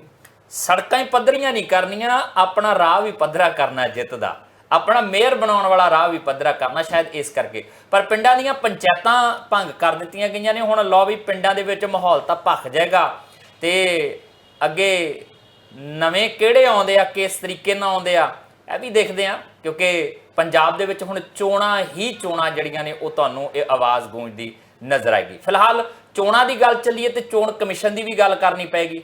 ਜਿਸ ਤਰੀਕੇ ਨਾਲ ਕੇਂਦਰ ਦੀ ਸਰਕਾਰ ਚੋਣ ਕਮਿਸ਼ਨਰ ਦੀ ਨਿਯੁਕਤੀ ਨੂੰ ਲੈ ਕੇ ਬਿੱਲ ਲੈ ਕੇ ਆਈ ਹੈ ਨਾ, ਇਰਾਦੇ ਕੀ ਨੇ ਉਹਦੇ, ਕਿਉਂ ਇਸ ਤਰੀਕੇ ਨਾਲ ਕਾਹਲੀ ਕੀਤੀ ਗਈ ਆ, ਜ਼ਿਕਰ ਇਹਦਾ ਕਰਾਂਗੇ ਛੋਟੇ ਜਿੰਨੇ ਵਿਰਾਮ ਤੋਂ ਬਾਅਦ। ਬ੍ਰੇਕ ਤੋਂ ਬਾਅਦ ਤੁਹਾਡਾ ਸਵਾਗਤ ਹੈ। ਸੁਪਰੀਮ ਕੋਰਟ ਨੇ ਇੱਕ ਹੁਕਮ ਸੁਣਾਇਆ। ਜਦੋਂ ਇੱਕ ਚੋਣ ਕਮਿਸ਼ਨਰ ਦੀ ਨਿਯੁਕਤੀ ਹੁੰਦੀ ਹੈ ਤੇ ਵਿਰੋਧੀ ਧਿਰਾਂ ਚੱਲ ਜਾਂਦੀਆਂ ਸੁਪਰੀਮ ਕੋਰਟ ਜੀ ਆਹ ਕੀ ਕੀਤਾ, ਇਹ ਤਾਂ ਆਪਣੇ ਪੱਖ ਦੇ ਬੰਦੇ ਲਾਈ ਜਾ ਰਹੇ। ਚੋਣ ਕਮਿਸ਼ਨ ਤਾਂ ਆਪਣਾ ਕੰਮ ਫਿਰ ਨਿਰਪੱਖਤਾ ਦੇ ਨਾਲ ਕਰ ਨਹੀਂ ਪਾਏਗਾ। ਤੇ ਜਦੋਂ ਫਿਰ ਸ਼ਿਕਾਇਤ ਪਹੁੰਚਦੀ ਆ, ਮਾਮਲਾ ਅੱਗੇ ਤੁਰਦਾ ਤੇ D Y. Chandrachud chief justice of India, ਫੈਸਲਾ ਇਹ ਆਉਂਦਾ ਆ ਕਿ 3 ਬੰਦੇ ਚੋਣ ਕਰਨਗੇ ਚੋਣ commissioner the. Chief justice of India ਹੋਣਗੇ ਪੈਨਲ ਦੇ ਵਿੱਚ, ਵਿਰੋਧੀ ਧਿਰ ਦਾ ਲੀਡਰ ਹੋਏਗਾ ਤੇ ਪ੍ਰਧਾਨ ਮੰਤਰੀ ਹੋਣਗੇ। ਹੁਣ ਤਿੰਨਾਂ ਦੇ ਵਿੱਚ ਜਦੋਂ ਚੀਫ ਜਸਟਿਸ ਆਫ ਇੰਡੀਆ ਆ ਜਾਂਦੇ ਆ, ਫਿਰ ਕਹਾਣੀ ਤੁਸੀਂ ਫਿਕਸ ਨਹੀਂ ਕਰ ਸਕਦੇ। ਫਿਰ ਜਸਟਿਸ ਸਾਹਿਬ ਨੂੰ ਜੋ ਕੁਝ ਲੱਗੇਗਾ, CGI ਨੂੰ ਜੋ ਲੱਗੇਗਾ, ਉਹ ਉਸ ਮੁਤਾਬਕ ਵੋਟ ਆਪੋਜੀਸ਼ਨ ਦੇ ਪੱਖ 'ਚ ਵੀ ਉਹ ਪਾ ਸਕਦੇ ਆ। ਤੇ ਫਿਰ ਜਦੋਂ VOTING ਹੋਣੀ ਆ 3-2 ਦੇ ਮੁਕਾਬਲੇ 'ਚ ਤੁਹਾਡਾ ਮਨਪਸੰਦ ਬੰਦਾ ਰਹਿ ਵੀ ਸਕਦਾ। ਇਸ ਕਰਕੇ ਇੱਕ ਗੱਲ ਭਾਸਕਰ ਸਾਹਿਬ ਉਦੋਂ ਕਹੀ ਸੀਗੀ ਸੁਪਰੀਮ ਕੋਰਟ ਨੇ ਕਿ ਜਦ ਤੱਕ ਇਹਦੇ ਤੋਂ ਕੋਈ ਨਿਯਮ ਨਹੀਂ ਨਾ ਬਣਦਾ, ਕੋਈ ਕਾਨੂੰਨ ਨਹੀਂ ਬਣਦਾ, ਤਦ ਤੱਕ ਆਹੀ ਪੈਟਰਨ ਚੱਲੇਗਾ। ਜੂਨ ਮਹੀਨੇ 'ਚ ਮੇਰਾ ਖਿਆਲ ਹੈ ਫੈਸਲਾ ਆਇਆ ਸੀਗਾ ਸੁਪਰੀਮ ਕੋਰਟ ਦਾ। ਅੱਜ ਜੁਲਾਈ ਨਿਕਲੀ ਆ ਤੇ ਅਗਸਤ ਅੱਧ ਦੇ ਨੇੜੇ ਪਹੁੰਚਿਆ, ਮਤਲਬ 1.5 ਮਹੀਨਾ ਮਸਾਂ ਜਿਹੜਾ ਉਹ ਬੀਤ ਰਿਹਾ ਸੀਗਾ। ਨਾਲ ਹੀ ਇਸ ਜਾਂਦੇ ਸੈਸ਼ਨ ਦੇ ਵਿੱਚ ਜਿਹੜਾ ਉਹ ਬਿੱਲ ਲੈ ਆਈ ਆ ਕੇਂਦਰ ਦੀ ਸਰਕਾਰ। ਮਤਲਬ ਆਪਣੇ ਹੱਥੋਂ ਚੋਣ ਕਮਿਸ਼ਨਰ ਦੀ ਨਿਯੁਕਤੀ ਵਾਲੀ ਜਿਹੜੀ ਤਾਕਤ ਹੈ ਨਾ, ਉਹ ਜਾਣ ਨਹੀਂ ਦੇਣਾ ਚਾਹੁੰਦੀ। ਔਰ ਚੋਣ ਕਮਿਸ਼ਨ ਕਿਸ ਤਰੀਕੇ ਨਾਲ ਕੰਮ ਕਰਦਾ ਸਾਡੇ ਮੁਲਕ 'ਚ, ਥੋੜਾ ਜਿਹਾ ਇਹਦਾ ਵੀ ਭੇਤ ਖੋਲ ਦਿਓ। ਜਿਸ ਤਰੀਕੇ ਨਾਲ ਇਹ ਗੱਲਾਂ ਤੁਰ ਰਹੀਆਂ ਔਰ ਅਕਸਰ ਮੋਦੀ ਸਰਕਾਰ ਦੇ ਉੱਤੇ ਇਲਜ਼ਾਮ ਲੱਗਦਾ ਹੈ ਕਿ ਡੈਮੋਕ੍ਰੈਟਿਕ ਇੰਸਟੀਟਿਊਸ਼ਨਸ ਨੂੰ ਤਬਾਹ ਕਰਨ ਦੇ ਵਾਸਤੇ ਔਰ ਉਹਨਾਂ ਦੀ ਸੁਤੰਤਰਤਾ ਨੂੰ ਖੋਣ ਵਾਸਤੇ ਕਈ ਕੋਸ਼ਿਸ਼ਾਂ ਕੀਤੀ ਗਈਆਂ।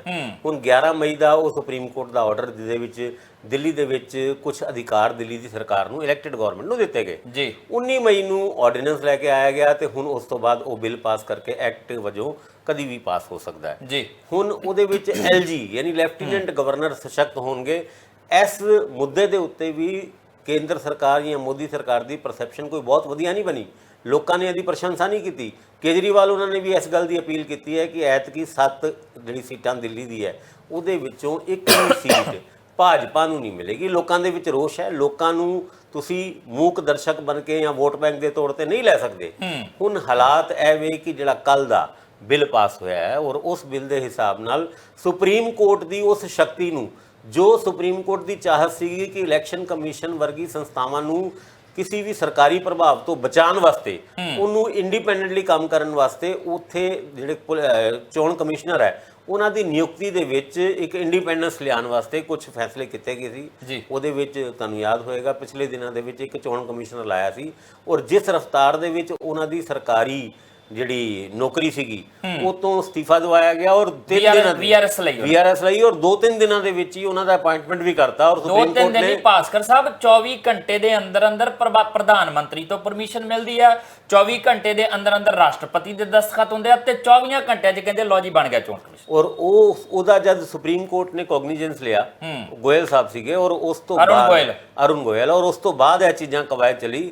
ਮੈਨੂੰ ਇਹ ਲੱਗਦਾ ਹੈ ਕਿ ਕਈ ਵਾਰ ਦੇਸ਼ ਦੇ ਵਿੱਚ ਇਹ ਗੱਲ ਚੱਲਦੀ ਹੈ, ਇੱਕ ਸਟੇਬਲ ਗਵਰਨਮੈਂਟ ਹੋਣੀ ਚਾਹੀਦੀ ਹੈ, ਇੱਕ ਮਜ਼ਬੂਤ ਸਰਕਾਰ ਹੋਣੀ ਚਾਹੀਦੀ ਹੈ ਕੇਂਦਰ ਵਿੱਚ। ਔਰ ਕਈ ਵਾਰ ਤੁਸੀਂ ਮਜ਼ਬੂਤ ਸਰਕਾਰ ਬਣਾ ਦਿਓ ਤੇ ਤੁਹਾਨੂੰ ਇਸ ਤਰੀਕੇ ਦੀ ਮਨਮਾਨੀ ਕਰਨ ਵਾਸਤੇ ਇਹ ਮੈਂਡੇਟ ਜਿਹੜਾ ਵੱਡਾ ਬੀਜੇਪੀ ਨੂੰ ਮਿਲਿਆ ਹੋਇਆ, ਸਰਕਾਰ ਮਜ਼ਬੂਤ ਹੋ ਜਾਂਦੀ ਹੈ, ਸੰਸਥਾਵਾਂ ਮਜਬੂਰ ਹੋ ਜਾਂਦੀਆਂ ਔਰ ਉਹ ਵੀ ਖਾਸ ਕਰਕੇ ਤਦ ਜਦ ਇਲੈਕਸ਼ਨ ਕਮਿਸ਼ਨ ਨੂੰ ਲੈ ਕੇ ਬਹੁਤ ਸਾਰੇ ਆਰੋਪ ਆਲਰੇਡੀ ਇਲੈਕਸ਼ਨ ਕਮਿਸ਼ਨ ਸਹਿ ਰਿਹਾ। ਔਰ ਜਿੱਥੇ ਤੱਕ ਗੱਲਾਂ ਇਲੈਕਸ਼ਨ ਕਮਿਸ਼ਨ ਦੀ ਕਰੀਏ, EVM ਦੇ ਉੱਤੇ ਕਈ ਵਾਰ ਉਂਗਲੀ ਉੱਠੀ ਹੈ ਔਰ EVM ਤੋਂ ਬਾਅਦ ਹੁਣ ਇਹ ਫੈਸਲਾ ਜਿਹੜਾ ਸਰਕਾਰ ਦਾ ਹੈ ਕਿ ਲਓ ਅਸੀਂ DY ਚੰਦਰਚੂੜ ਨੂੰ ਹਟਾਈ ਦਿੰਦੇ ਹਾਂ, ਯਾਨੀ ਉਹਨਾਂ ਦੀ ਹੁਣ ਉਹਦੀ ਥਾਂ ਤੇ ਤੀਜਾ ਇੱਕ ਆਪਣੇ ਮੋਦੀ ਦੀ ਕੈਬਨਿਟ ਦੇ ਮੰਤਰੀ ਉਹ ਮੈਂਬਰ ਹੋਣਗੇ। ਹੁਣ ਦੱਸੋ ਇਲੈਕਸ਼ਨ ਕਮਿਸ਼ਨ ਦੀ ਨਿਯੁਕਤੀ ਮੋਦੀ ਸਾਹਿਬ ਹੋਣਗੇ, ਲੀਡਰ ਆਫ ਆਪੋਜੀਸ਼ਨ ਹੋਏਗਾ ਔਰ ਇੱਕ ਮੰਤਰੀ ਹੋਣਗੇ। ਮਤਲਬ 3-2 ਦਾ ਤਾਂ ਆਲਰੇਡੀ ਹੋ ਗਿਆ। ਫਿਰ ਉਹਦੇ ਵਿੱਚ ਮੈਨੂੰ ਇਹ ਲੱਗਦਾ ਹੈ ਕਿ ਵੀ ਇਸ ਗੱਲ ਨੂੰ ਜਨਤਾ ਨੂੰ ਵੀ ਗੌਰ ਕਰਨਾ ਚਾਹੀਦਾ ਹੈ ਕਿ ਕਿਸ ਤਰੀਕੇ ਨਾਲ ਸਾਡੀ ਉੱਦਾਂ ਦੀ ਸੰਸਥਾਵਾਂ ਜਿਨ੍ਹਾਂ ਦੇ ਉੱਤੇ ਬਹੁਤ ਵੱਡੀ ਜ਼ਿੰਮੇਵਾਰੀ ਹੁੰਦੀ ਹੈ ਇਲੈਕਸ਼ਨ ਨੂੰ ਫ੍ਰੀ ਐਂਡ ਫੇਅਰ ਕਰਾਉਣ ਵਾਸਤੇ, ਉਹਨਾਂ ਨੂੰ ਪੰਗੂ ਕਰਨ ਦੀ ਹੈ ਕੋਸ਼ਿਸ਼ ਜਿਹੜੀ ਹੋ ਰਹੀ ਹੈ। ਇਸ ਕੋਸ਼ਿਸ਼ ਦੇ ਉੱਤੇ ਜੇ ਲੋਕ ਜਿਨ੍ਹਾਂ ਨੇ ਉਸ ਇਲੈਕਸ਼ਨ ਦੇ ਪ੍ਰੋਸੈਸ ਦੇ ਵਿੱਚ ਪਾਰਟਿਸਿਪੇਟ ਕਰਕੇ ਆਪਣੀ ਸਰਕਾਰ ਨੂੰ ਚੁਣਨਾ ਹੈ ਔਰ ਇਲੈਕਸ਼ਨ ਕਰਨ ਵਾਲੀ ਸੰਸਥਾ ਨੂੰ ਹੀ ਪੰਗੂ ਬਣਾ ਦਿੱਤਾ ਜਾਏ ਤੇ ਆਪਣੇ ਆਪ ਵਿੱਚ ਇੱਕ ਬੜਾ ਸੀਰੀਅਸ ਮੈਟਰ ਹੈਗਾ।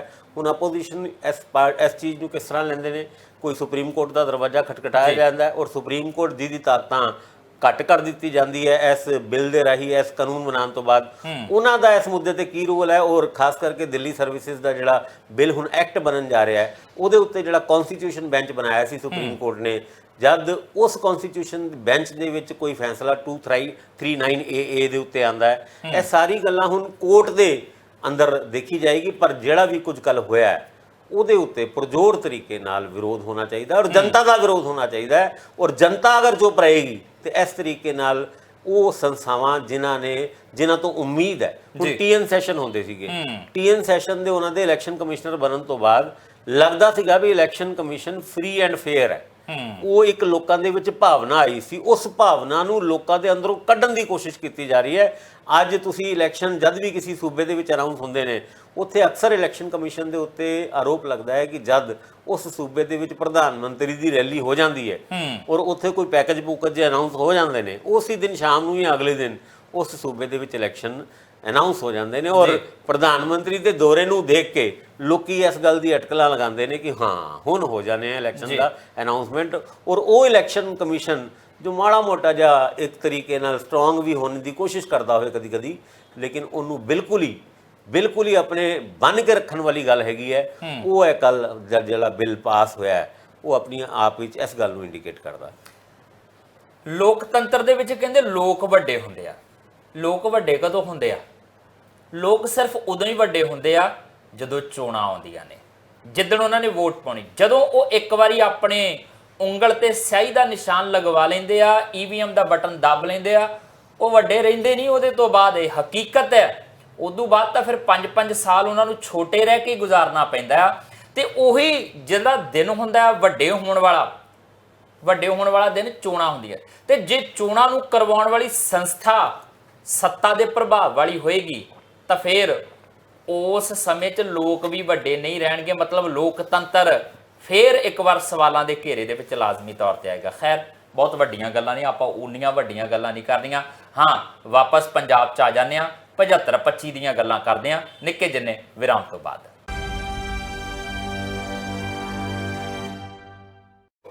ਬ੍ਰੇਕ ਤੋਂ ਬਾਅਦ ਤੁਹਾਡਾ ਸਵਾਗਤ ਹੈ। ਜ਼ਿਕਰ 75-25 ਦਾ ਕਰ ਦਿੰਦੇ। ਵੈਸੇ ਇਸ 75-25 ਨੇ ਨਾ ਸਿਆਪੇ ਬਹੁਤ ਪਾਏ, ਇੱਥੋਂ ਤੱਕ ਕਿ ਜਦੋਂ ਨਵਜੋਤ ਸਿੰਘ ਸਿੱਧੂ ਨੇ ਪਹਿਲੀ ਵਾਰ 75-25 ਦਾ ਜ਼ਿਕਰ ਕੀਤਾ ਸੀ ਬਠਿੰਡੇ ਦੀ ਇੱਕ ਚੋਣ ਰੈਲੀ ਵਿੱਚ। ਰਾਜਾ ਵੜਿੰਗ 2019 ਦੀਆਂ ਲੋਕ ਸਭਾ ਦੀਆਂ ਚੋਣਾਂ ਲੜ ਰਹੇ ਸੀ ਤੇ ਸਿੱਧੂ ਗਏ ਪ੍ਰਚਾਰ ਕਰਨ ਤੇ 75-25 ਦਾ ਜ਼ਿਕਰ ਕੀਤਾ। ਬਸ ਉਹ ਜ਼ਿਕਰ ਇਧਰ ਗੱਡੀ 'ਚ ਇੱਕ ਪੱਤਰਕਾਰ ਇੰਟਰਵਿਊ ਕਰਦਾ ਆ ਕੈਪਟਨ ਅਮਰਿੰਦਰ ਸਿੰਘ ਦੀ, ਤੇ ਕੈਪਟਨ ਅਮਰਿੰਦਰ ਸਿੰਘ ਕਹਿੰਦੇ ਲੈ ਉਹ ਮੇਰੀ ਕੁਰਸੀ ਤੇ ਬੈਠਣਾ ਚਾਹੁੰਦਾ ਨਵਜੋਤ ਸਿੰਘ ਸਿੱਧੂ, ਤਾਂ ਕਰਕੇ 75-25 ਦੀ ਗੱਲ ਕਰਦਾ, ਸਾਡਾ ਕੋਈ 75-25 ਨਹੀਂ ਆ। ਬਸ ਉਦੋਂ ਦਾ 75-25 ਦਾ ਤਾਂ ਰੌਲਾ ਵੱਖਰਾ ਪਿਆ, 36 ਦਾ ਅੰਕੜਾ ਸਿੱਧੂ ਤੇ ਕੈਪਟਨ ਦੇ ਦਰਮਿਆਨ ਪੈਦਾ ਹੋ ਗਿਆ। ਹੁਣ ਉਸ ਸਭ ਤੋਂ ਬਾਅਦ ਉਹ ਗੱਲਾਂ ਨਿਕਲੀਆਂ। ਭਾਸਕਰ ਸਾਹਿਬ, ਹੁਣ ਅਕਾਲੀ ਦਲ 75-25 ਦੇ ਇਲਜ਼ਾਮ ਲਾਈ ਜਾਂਦਾ, ਉਹ ਕਹਿੰਦੇ ਜਿਹੜਾ ਆਮ ਆਦਮੀ ਪਾਰਟੀ ਤੇ ਕਾਂਗਰਸ ਵਾਲੇ ਇਕੱਠੇ ਹੋਏ ਹੁਣ 75-25 ਕਹਿੰਦੇ ਇਹਨਾਂ 'ਚ ਹੋ ਗਿਆ। ਦੇਖੋ, ਇਹ ਜਿਹੜਾ ਕਨਫਿਊਜ਼ਨ ਬਣਿਆ ਹੋਇਆ ਨਾ, ਖਾਸ ਕਰਕੇ ਇੰਡੀਆ ਦੀ ਉਸ ਮੀਟਿੰਗ ਤੋਂ ਬਾਅਦ ਜਿਹਦੇ ਵਿੱਚ ਕੇਜਰੀਵਾਲ ਸਾਹਿਬ ਤੇ ਰਾਹੁਲ ਗਾਂਧੀ ਉਹਨਾਂ ਇਕੱਠੇ ਬੈਠੇ ਸੀਗੇ ਜੀ, ਉਸ ਤੋਂ ਬਾਅਦ ਪੰਜਾਬ ਦੇ ਵਿੱਚ ਅਟਕਲਾਂ ਚੱਲ ਰਹੀਆਂ ਔਰ ਖਾਸ ਕਰਕੇ ਲੀਡਰ ਆਫ ਆਪੋਜੀਸ਼ਨ ਪ੍ਰਤਾਪ ਸਿੰਘ ਬਾਜਵਾ ਉਹਨਾਂ ਨੂੰ ਬੜੀ ਮੁਸ਼ਕਿਲਾਂ ਆ ਰਹੀ ਹੈ ਇਸ ਗੱਲ ਨੂੰ ਨੇਗੇਟ ਕਰਨ ਵਾਸਤੇ, ਇਸ ਗੱਲ ਨੂੰ ਡਿਨਾਈ ਕਰਨ ਵਾਸਤੇ ਵੀ ਸਾਡਾ ਇਹਨਾਂ ਦੇ ਨਾਲ ਕੋਈ ਲੈਣ ਦੇਣ ਨਹੀਂ ਹੈਗਾ। ਉਹ ਇਹ ਗੱਲ ਹਰ ਆਪਣੀ ਉਸ ਪਬਲਿਕ ਫੰਕਸ਼ਨ ਦੇ ਵਿੱਚ ਕਹਿੰਦੇ ਨੇ, ਜਾਂ ਕੋਈ ਰੋਸ਼, ਕੋਈ ਧਰਨਾ ਪ੍ਰਦਰਸ਼ਨ ਹੋਏ ਜਿਹਦੇ ਵਿੱਚ ਕਹਿੰਦੇ ਨਹੀਂ ਸਾਡਾ ਆਮ ਆਦਮੀ ਪਾਰਟੀ ਨਾਲ ਕੋਈ ਰੌਲਾ ਨਹੀਂ। ਪਰ ਦੂਜੇ ਪਾਸੇ ਜਿਸ ਤਰੀਕੇ ਨਾਲ ਆਮ ਆਦਮੀ ਪਾਰਟੀ ਦੀ ਸੀਨੀਅਰ ਲੀਡਰਸ਼ਿਪ ਦਿੱਲੀ ਦੇ ਵਿੱਚ ਔਰ ਕਾਂਗਰਸ ਦੀ ਸੀਨੀਅਰ ਲੀਡਰਸ਼ਿਪ ਇੱਕ ਦੂਜੇ ਨਾਲ ਘਿਓ ਖਿਚੜੀ ਹੋਏ ਨੇ, ਉਹਦੇ ਬਾਅਦ ਤੇ ਇਸ ਗੱਲ ਦਾ ਅੰਦਾਜ਼ਾ ਹੋ ਹੀ ਜਾਂਦਾ ਹੈ ਕਿ ਵੀ ਆਉਣ ਵਾਲੇ ਇਲੈਕਸ਼ਨ ਪੰਜਾਬ ਦੇ ਵਿੱਚ ਇਹ ਇਕੱਠੇ ਰਲ ਕੇ ਚੱਲਣਗੇ ਜੀ। ਕੁਝ ਅੰਦਰ ਦੀ ਗੱਲਾਂ ਵੀ ਨਿਕਲ ਕੇ ਆਈਆਂ। ਅੰਦਰ ਦੀ ਗੱਲਾਂ ਇਹ ਵੇ ਕਿ ਹੁਣ ਇਹ ਫੈਸਲਾ ਵੀ ਹੋ ਸਕਦਾ ਹੈ 31 ਅਗਸਤ ਜਾਂ 1 ਸੈਪਟੈਂਬਰ ਦੀ ਉਸ ਮੀਟਿੰਗ ਦੇ ਵਿੱਚ, ਮੁੰਬਈ ਦੇ ਵਿੱਚ ਜਿਹੜੀ ਮੀਟਿੰਗ ਹੋਣ ਜਾ ਰਹੀ ਹੈ, ਕਿ ਇਹ ਇੱਕ ਟੈਸਿਟ ਅੰਡਰਸਟੈਂਡਿੰਗ ਨਾਲ ਇਲੈਕਸ਼ਨ ਲੜੇ ਜਾਣਗੇ। ਸਾਰੀ ਲੋਕ ਸਭਾ ਕੌਂਸਟੀਚੁਐਂਸੀਜ਼ ਦੀ ਇੱਕ ਮੈਪਿੰਗ ਕੀਤੀ ਜਾਏਗੀ। ਉਸ ਮੈਪਿੰਗ ਦੇ ਵਿੱਚ ਕੌਣ ਕਿਹੜੇ ਦੇ ਅਗੇਂਸਟ ਕਿੰਨਾ ਕੁ ਸਟਰੋਂਗ ਹੈਗਾ, ਉਸ ਤੋਂ ਬਾਅਦ ਇਹ ਸੀਟ ਸ਼ੇਅਰਿੰਗ ਦੀ ਸਾਰੀ ਗੱਲ ਅੱਗੇ ਤੁਰੇਗੀ। ਔਰ ਜਿੱਥੇ ਤੱਕ ਪੰਜਾਬ ਦੀ ਗੱਲ ਹੈਗੀ ਹੈ, ਭਾਜਪਾ ਇੱਥੇ ਇੰਨੀ ਮਜ਼ਬੂਤ ਨਹੀਂ ਹੈਗੀ ਜਿਹਦਾ ਮੁਕਾਬਲਾ ਕਰਨ ਵਾਸਤੇ ਕਾਂਗਰਸ ਤੇ ਆਮ ਆਦਮੀ ਪਾਰਟੀ ਨੂੰ ਇਕੱਠੇ ਇਲੈਕਸ਼ਨ ਲੜਨ ਦੀ ਲੋੜ ਪਏ। ਔਰ ਜਿੱਥੇ ਜਿੱਥੇ ਭਾਜਪਾ ਮਜ਼ਬੂਤ ਹੈ ਉੱਥੇ ਤੇ ਇਹ ਸੀਟ ਸ਼ੇਅਰਿੰਗ ਜਾਂ ਇੱਕ ਕੈਂਡੀਡੇਟ ਪੇਸ਼ ਕਰਨ ਦੀ ਗੱਲ ਚਲੇਗੀ। ਹੁਣ ਇੱਥੇ ਮੰਨ ਕੇ ਚੱਲੋ ਕਿ ਵੀ ਆਮ ਆਦਮੀ ਪਾਰਟੀ ਔਰ ਜਿਹੜੀ ਕਾਂਗਰਸ ਹੈ ਉਹਨਾਂ ਦਾ ਅਲਾਈਅੰਸ ਹੋ ਜਾਂਦਾ ਹੈ। ਤੁਸੀਂ ਇਹ ਦੇਖੋ ਕਿ ਆਮ ਆਦਮੀ ਪਾਰਟੀ ਦੇ ਵਿਰੋਧੀ ਵੋਟ ਜਿਹੜੇ ਵੰਡਨੇ ਸੀਗੇ ਉਹ ਸਿੱਧਾ ਭਾਜਪਾ ਜਾਂ ਅਕਾਲੀ ਦਲ ਨੂੰ ਚਲੇ ਜਾਣਗੇ, ਤੇ ਇਹਦੇ ਕਰਕੇ ਤੇ ਉਹ ਜ਼ਿਆਦਾ ਸਟਰੋਂਗ ਹੋ ਜਾਣਗੀਆਂ ਤੇ ਇਹਨਾਂ ਨੂੰ ਵੱਖਰੇ ਵੱਖਰੇ ਇਲੈਕਸ਼ਨ ਲੜਨ ਦੀ ਜ਼ਰੂਰਤ ਜ਼ਿਆਦਾ ਹੋਏਗੀ। ਔਰ ਜੇ ਲੜਦੇ ਨੇ ਤੇ ਇਹ ਇੱਕ ਸਟ੍ਰੈਟਜੀ ਕਾਮਯਾਬ ਵੀ ਹੋ ਸਕਦੀ ਹੈ। ਗੋਆ ਦੇ ਵਿੱਚ ਹਿਸਾਬ ਕਿਤਾਬ ਦੂਸਰਾ ਹੋ ਸਕਦਾ ਹੈ, ਰਾਜਸਥਾਨ ਦੇ ਵਿੱਚ ਦੂਸਰਾ ਹੋ ਸਕਦਾ ਹੈ, ਮੱਧ ਪ੍ਰਦੇਸ਼ ਦੇ ਵਿੱਚ ਵੀ ਅਲੱਗ ਤਰੀਕੇ ਨਾਲ ਸੋਚ ਹੋ ਸਕਦੀ ਹੈ। ਲੇਕਿਨ ਕੇਰਲਾ ਦੇ ਵਿੱਚ ਜਿੱਥੇ ਲੈਫਟ ਪਾਰਟੀ ਬੜੀ ਸ਼ਕਤੀਸ਼ਾਲੀ ਹੈ ਜੀ, ਉਹ ਅਗਰ ਸੀਟ ਐਡਜਸਟਮੈਂਟ ਕਰਦੀ ਹੈ ਤੇ ਉੱਥੇ ਓਵਰਆਲ ਇੰਡੀਆ ਨੂੰ ਨੁਕਸਾਨ ਹੋਏਗਾ। ਤੇ ਇਹ ਜਿਹੜੀ ਮੀਟਿੰਗ ਹੋਣ ਜਾ ਰਹੀ ਹੈ ਉਸ ਮੀਟਿੰਗ ਦੇ ਵਿੱਚ ਇਹੀ ਚਰਚਾ ਹੋਏਗੀ ਕਿ ਇਸ ਤਰੀਕੇ ਦੀ ਸੀਟ ਸ਼ੇਅਰਿੰਗ ਦਾ ਅਰੇਂਜਮੈਂਟ ਹੋਏ ਜਿਹਦੇ ਕਰਕੇ ਇੰਡੀਆ ਨੂੰ ਕੋਈ ਨੁਕਸਾਨ ਨਾ ਹੋਏ। ਇੰਡੀਆ ਅਲਾਈਅੰਸ ਦੀ ਗੱਲ ਕਰ ਰਹੇ ਹਾਂ ਜੀ। ਮੈਂ ਨਾ ਵਾਪਸ ਫਿਰ 75-25 ਤੇ ਆ ਰਿਹਾ। ਮੌਜਾਂ ਨਹੀਂ ਹਨ ਕਾਂਗਰਸ ਦੀਆਂ। ਜਦੋਂ ਅਕਾਲੀ ਦਲ ਸੱਤਾ 'ਚ ਸੀ ਉਦੋਂ ਉਹਦੇ ਨਾਲ 75-25 ਦਾ ਰੌਲਾ ਪੈਂਦਾ ਸੀ। ਹੁਣ ਆਮ ਆਦਮੀ ਪਾਰਟੀ ਸੱਤਾ 'ਚ ਆ ਗਈ, ਹੁਣ ਉਹਦੇ ਨਾਲ 75-25 ਦਾ। ਮਤਲਬ ਕਾਂਗਰਸ ਦਾ ਤਾਂ ਦੋਨਾਂ ਪਾਸੇ ਦਾ ਲੱਗਦਾ ਇਸ ਹਿਸਾਬ ਨਾਲ। ਮੈਂ ਵੀ 75-25 ਤੇ ਆਉਣ ਵਾਲਾ ਸੀਗਾ। ਮੈਂ ਸਾਰਾ ਸਮੀਕਰਨ ਇਸ ਕਰਕੇ ਸਮਝਾ ਰਿਹਾ ਸੀਗਾ ਕਿ ਕਾਂਗਰਸ ਦੇ ਬਾਜਵਾ ਸਾਹਿਬ ਜ਼ਿਆਦਾ ਕਹਿੰਦੇ ਆ ਕਿ ਵੀ ਸਾਡਾ ਇਹਨਾਂ ਦੇ ਨਾਲ ਕੋਈ ਲੈਣ ਦੇਣ ਨਹੀਂ ਹੈ, ਔਰ ਦੂਜੇ ਪਾਸੇ ਭਗਵੰਤ ਮਾਨ ਆਪਣੀ ਪਾਰਟੀ ਦੇ ਲੀਡਰਾਂ ਨੂੰ ਇਹ ਕਹਿੰਦੇ ਨੇ ਕਿ ਲਾਰਜਰ ਇੰਟਰਸਟ ਕਰਕੇ ਸਾਨੂੰ ਜਾਂ ਦੇਸ਼ ਨੂੰ ਬਚਾਉਣ ਵਾਸਤੇ ਸਾਨੂੰ ਕੋਈ ਸਮਝੌਤਾ ਕਰਨਾ ਪੈ ਸਕਦਾ ਹੈ। ਤੇ ਫਿਰ ਅਕਾਲੀ ਦਲ ਵੀ ਤੇ ਕਨਫਿਊਜ਼ ਨਜ਼ਰ ਆਏਗਾ। ਹੁਣ ਅਕਾਲੀ ਦਲ ਦੇ ਲੀਗਲ ਸੈੱਲ ਦੇ ਹੈੱਡ ਜਿਹੜੇ ਕਲੇਰ ਸਾਹਿਬ ਨੇ, ਅਰਸ਼ਦੀਪ ਕਲੇਰ, ਉਹਨਾਂ ਨੇ ਵੀ ਕੱਲ ਬਿਆਨ ਛੱਡਤਾ। ਇਹ ਕਹਿੰਦੇ ਨੇ ਕਿ ਵੀ ਸਾਡੇ ਉੱਤੇ ਇਲਜ਼ਾਮ ਲੱਗਦੇ ਸੀ ਵੀ ਅਸੀਂ ਕਾਂਗਰਸ ਦੀ ਸਰਕਾਰ ਨਾਲ 75-25 ਹੈਗੇ ਨੇ। ਹੁਣ ਦੱਸੋ 75-25 ਕੌਣ ਹੈ? 75-25 ਤੇ ਸਾਫ਼ ਤੌਰ ਤੇ ਕਾਂਗਰਸ ਤੇ ਆਮ ਆਦਮੀ ਪਾਰਟੀ ਹੈ, ਜਿਨ੍ਹਾਂ ਦੇ ਅਲਾਈਅੰਸ ਤੱਕ ਦੀ ਗੱਲਾਂ ਫਾਈਨਲਾਈਜ਼ ਹੋਣ ਦੀ ਗੱਲਾਂ ਅੱਗੇ ਤੱਕ ਜਾ ਰਹੀਆਂ। ਉਹ 75-25 ਦਾ ਇਲਜ਼ਾਮ ਕਲੇਰ ਸਾਹਿਬ ਨੇ ਲਾਇਆ। ਹਾਲਾਂਕਿ ਸੁਖਬੀਰ ਸਿੰਘ ਬਾਦਲ ਉਹਨਾਂ ਇੱਦਾਂ ਦਾ ਇਲਜ਼ਾਮ ਲਾਉਂਦੇ ਤੇ ਜ਼ਿਆਦਾ ਚੰਗਾ ਲੱਗਦਾ, ਪਰ ਸੁਖਬੀਰ ਸਿੰਘ ਬਾਦਲ ਉਹਨਾਂ ਨੂੰ ਇਸ ਇਲਜ਼ਾਮ ਲਾਉਣ ਤੋਂ ਪਹਿਲੇ ਉਹਨਾਂ ਸਾਰੀ ਗੱਲਾਂ ਦਾ ਖਿਆਲ ਹੋਏਗਾ ਕਿ ਜਿਸ ਤਰੀਕੇ ਨਾਲ ਕੈਪਟਨ ਅਮਰਿੰਦਰ ਸਿੰਘ, ਜਿਹਨੂੰ ਚਾਚਾ ਜੀ ਵੀ ਪਿਆਰ ਨਾਲ ਕਹਿੰਦੇ ਸੀਗੇ, ਮਜੀਠੀਆ ਸਾਹਿਬ, ਉਹਨਾਂ ਦਾ ਔਰ ਅਕਾਲੀ ਦਲ ਦਾ ਉਹਨਾਂ ਦੇ ਟਾਈਮ ਵਿੱਚ, ਯਾਨੀ ਅਕਾਲੀ ਦਲ ਦੇ ਟਾਈਮ ਵਿੱਚ ਲਾਏ ਹੋਏ ਸਾਰੇ ਅਫਸਰ, ਉਹ ਸਾਰੇ ਅਫਸਰ ਕਾਂਗਰਸ ਦੇ ਰਾਜ ਦੇ ਵਿੱਚ ਕੰਟੀਨਿਊ ਕੀਤੇ ਸੀ। ਇੱਥੇ ਤੱਕ ਸਭ ਤੋਂ ਵੱਧ ਡੀਜੀਪੀ ਵੀ। ਪਰ ਇਹ ਸਰਕਾਰ ਜਿਹੜੀ ਆਮ ਆਦਮੀ ਪਾਰਟੀ ਦੀ, ਇਹਦੇ ਉੱਤੇ ਵੀ ਇਹ ਇਲਜ਼ਾਮ ਲੱਗਦਾ ਹੈ ਕਿ ਜ਼ਿਆਦਾਤਰ ਅਕਾਲੀਆਂ ਦੇ ਲਾਏ ਹੋਏ ਅਫਸਰ ਔਰ ਕਾਂਗਰਸ ਦੇ ਲਾਏ ਹੋਏ ਅਫਸਰ ਉਹੀ ਅਫਸਰ ਅੱਜ ਦੀ ਸਰਕਾਰ ਦੇ ਵਿੱਚ ਵੀ ਪ੍ਰਾਈਮ ਪੋਸਟਿੰਗ ਤੇ ਹੈਗੇ ਨੇ। ਔਰ ਇਹ ਤੁਸੀਂ ਅਫਸਰ ਵਾਈਜ਼ ਡਿਸਕਸ ਕਰਕੇ ਦੇਖ ਲੈਣਾ। ਅਫਸਰ ਭਾਸਕਰ ਸਾਹਿਬ ਸੱਤਾ ਦੇ ਹੁੰਦੇ ਆ, ਉਹ ਕਿਸੇ ਪਾਰਟੀ ਦੇ ਤਾਂ ਹੁੰਦੇ ਨਹੀਂ ਆ। ਉਹ ਸੱਤਾ ਦੇ ਹੁੰਦੇ ਕਿਉਂਕਿ ਉਹਨਾਂ ਨੂੰ ਪਤਾ ਹੁੰਦਾ ਇਹ ਚਲ ਗਿਆ ਅਗਲੇ ਨੇ ਆ ਜਾਣਾ, ਅਗਲਾ ਚਲ ਗਿਆ ਉਦੋਂ ਅਗਲੇ ਨੇ ਆ ਜਾਣਾ। ਉਹ ਆਪਣੀ ਕੁਰਸੀ ਤੇ ਬੈਠੇ ਰਹਿੰਦੇ, ਉਹਨਾਂ ਨੇ ਆਪਣੇ ਤਰੀਕੇ ਨਾਲ ਕੰਮ ਕਰਨਾ ਹੁੰਦਾ। ਉਹ ਸੱਤਾ ਦੇ ਸਿਰਫ ਹੁੰਦੇ ਆ, ਪਾਰਟੀਆਂ ਦੇ ਅਫਸਰ ਜਿਹੜੇ ਨਹੀਂ ਹੁੰਦੇ। ਪਰ ਮਸਲਾ ਤਾਂ ਇਹ ਹੈ ਨਾ ਕਿ ਇਧਰਲੇ 75-25 ਦੀ ਤਾਂ ਗੱਲ ਕਰਤੀ ਆ। ਹੁਣ ਭਾਜਪਾ ਨਾਲ ਕਿੰਨਾ ਕੁ 75-25 ਹੋ ਰਿਹਾ ਅਕਾਲੀ ਦਲ? ਦੇਖੋ 75-25 ਹੁਣ ਅਕਾਲੀ ਦਲ ਦਾ ਜੇ ਪਾਰਲੀਮੈਂਟ ਦੇ ਵਿੱਚ ਸਟੈਂਡ ਨੂੰ ਦੇਖੋ ਤੇ ਉਹਨਾਂ ਨੇ ਉਸ ਦਿੱਲੀ ਦੇ ਸਰਵਿਸਿਜ਼ ਬਿੱਲ ਨੂੰ ਸਪੋਰਟ ਨਹੀਂ ਕੀਤਾ, ਉਹਦਾ ਵਿਰੋਧ ਕੀਤਾ। ਪਰ ਨਾਲ ਦੇ ਨਾਲ ਆਮ ਆਦਮੀ ਪਾਰਟੀ ਨੂੰ ਵੀ ਮਹਿਣੇ ਮਾਰੇ ਔਰ ਉਹਨਾਂ ਨੇ ਆਮ ਆਦਮੀ ਪਾਰਟੀ ਦੇ ਉੱਤੇ ਉਹੀ ਆਰੋਪ ਲਾਏ ਜਿਹਦੇ ਕਰਕੇ ਦਿੱਲੀ ਦੇ ਵਿੱਚ ਸਰਵਿਸਿਜ਼ ਬਿੱਲ ਨੂੰ ਬੀਜੇਪੀ ਨੇ ਅੱਗੇ ਵਧਾਇਆ। ਔਰ ਪੰਜਾਬ ਦੀ ਸਰਕਾਰ ਜਾਂ ਪੰਜਾਬ ਦੀ ਸਰਕਾਰ ਦੇ ਵਿੱਚ ਜਿੰਨੇ ਵੀ ਵੱਡੇ ਅਫਸਰ ਲੱਗਦੇ ਨੇ ਉਹ ਦਿੱਲੀ ਦੀ ਮਰਜ਼ੀ ਨਾਲ ਲੱਗਦੇ ਨੇ, ਇਹ ਵੀ ਜ਼ਿਕਰ ਕੀਤਾ। ਔਰ ਬਾਅਦ ਚੋਂ ਜਦ ਨੋ ਕੌਨਫੀਡੈਂਸ ਮੋਸ਼ਨ ਦੇ ਮੁੱਦੇ ਦੇ ਉੱਤੇ ਅਕਾਲੀ ਦਲ ਜਾਂ ਹਰਸਿਮਰਤ ਕੌਰ ਬਾਦਲ ਨੇ ਆਪਣੀ ਸਪੀਚ ਦਿੱਤੀ, ਉਹਦੇ ਵਿੱਚ ਵੀ ਦੋਨੋਂ ਬੀਜੇਪੀ ਨੂੰ ਔਰ ਇੰਡੀਆ ਨੂੰ ਦੋਨਾਂ ਨੂੰ ਨਿਸ਼ਾਨੇ ਤੇ ਰੱਖਿਆ। ਆਪਣੇ ਆਪ ਵਿੱਚ ਇਹ ਇੱਕ ਰਣਨੀਤੀ ਲੱਗ ਰਹੀ ਹੈ, ਜਿੱਦਾਂ ਕਹਿੰਦੇ ਨਾ ਬੰਗਾਲ ਦੇ ਵਿੱਚ ਅਕੇਲੋ ਚਲੋ, ਅਕਲੋ ਚਲੋ। ਹੁਣ ਅਕਲੋ ਚਲੋ ਵਾਲੀ ਗੱਲ ਇਹ ਲੱਗਦੀ ਹੈ ਕਿ ਹਰਸਿਮਰਤ ਕੌਰ ਬਾਦਲ ਉਹਨਾਂ ਨੇ ਵੀ ਸਿੱਖ ਲਿਆ। ਪਰ ਇਕੱਲਾ ਰਹਿ ਕੇ, ਇਕੱਲੇ ਚੱਲ ਕੇ ਕਿੰਨਾ ਕੁ ਬੈਨੀਫਿਟ ਹੁੰਦਾ? ਫਿਲਹਾਲ ਅਕਾਲੀ ਦਲ ਰਿਵਾਈਵ ਹੋਣ ਦੀ ਕੋਸ਼ਿਸ਼ ਕਰ ਰਿਹਾ। ਉਹ ਕੋਸ਼ਿਸ਼ ਕਿਸ ਤਰੀਕੇ ਨਾਲ ਕਰਨੀ ਹੈ ਔਰ ਕਿੱਦਾਂ ਕਾਮਯਾਬੀ ਲੈਣੀ ਹੈ, ਇਹਦੇ ਵਾਸਤੇ ਬੜੀ ਮੁਸ਼ੱਕਤ ਅਕਾਲੀ ਦਲ ਨੂੰ ਫਿਲਹਾਲ ਕਰਨੀ ਪੈ ਸਕਦੀ ਹੈ। ਪਰ ਸਵਾਲ ਇਹ ਵੀ ਰਹਿਣਗੇ ਭਾਸਕਰ ਸਾਹਿਬ ਕਿ ਜੇ ਅਕਾਲੀ ਦਲ ਗੱਠਜੋੜ ਨਹੀਂ ਕਰਦਾ ਭਾਰਤੀ ਜਨਤਾ ਪਾਰਟੀ ਨਾਲ, ਜੇ ਭਾਜਪਾ ਅਕਾਲੀ ਦਲ ਨਾਲ ਗੱਠਜੋੜ ਨਹੀਂ ਕਰਦੀ ਤਾਂ ਦੋਨਾਂ ਦੇ ਪੱਲੇ ਕੀ ਪੈਂਦਾ? ਕਿਉਂਕਿ ਦੋਨਾਂ ਦੀ ਵੀ ਆਪਣੀ ਆਪਣੀ ਜਿਹੜੀ ਆ ਵੋਟ ਸ਼ੇਅਰ ਹੈਗਾ, ਦੋਨਾਂ ਦੇ ਕੋਲ ਆਪਣੇ ਲਈ ਤਾਂ ਠੀਕ ਠਾਕ ਹੈਗਾ।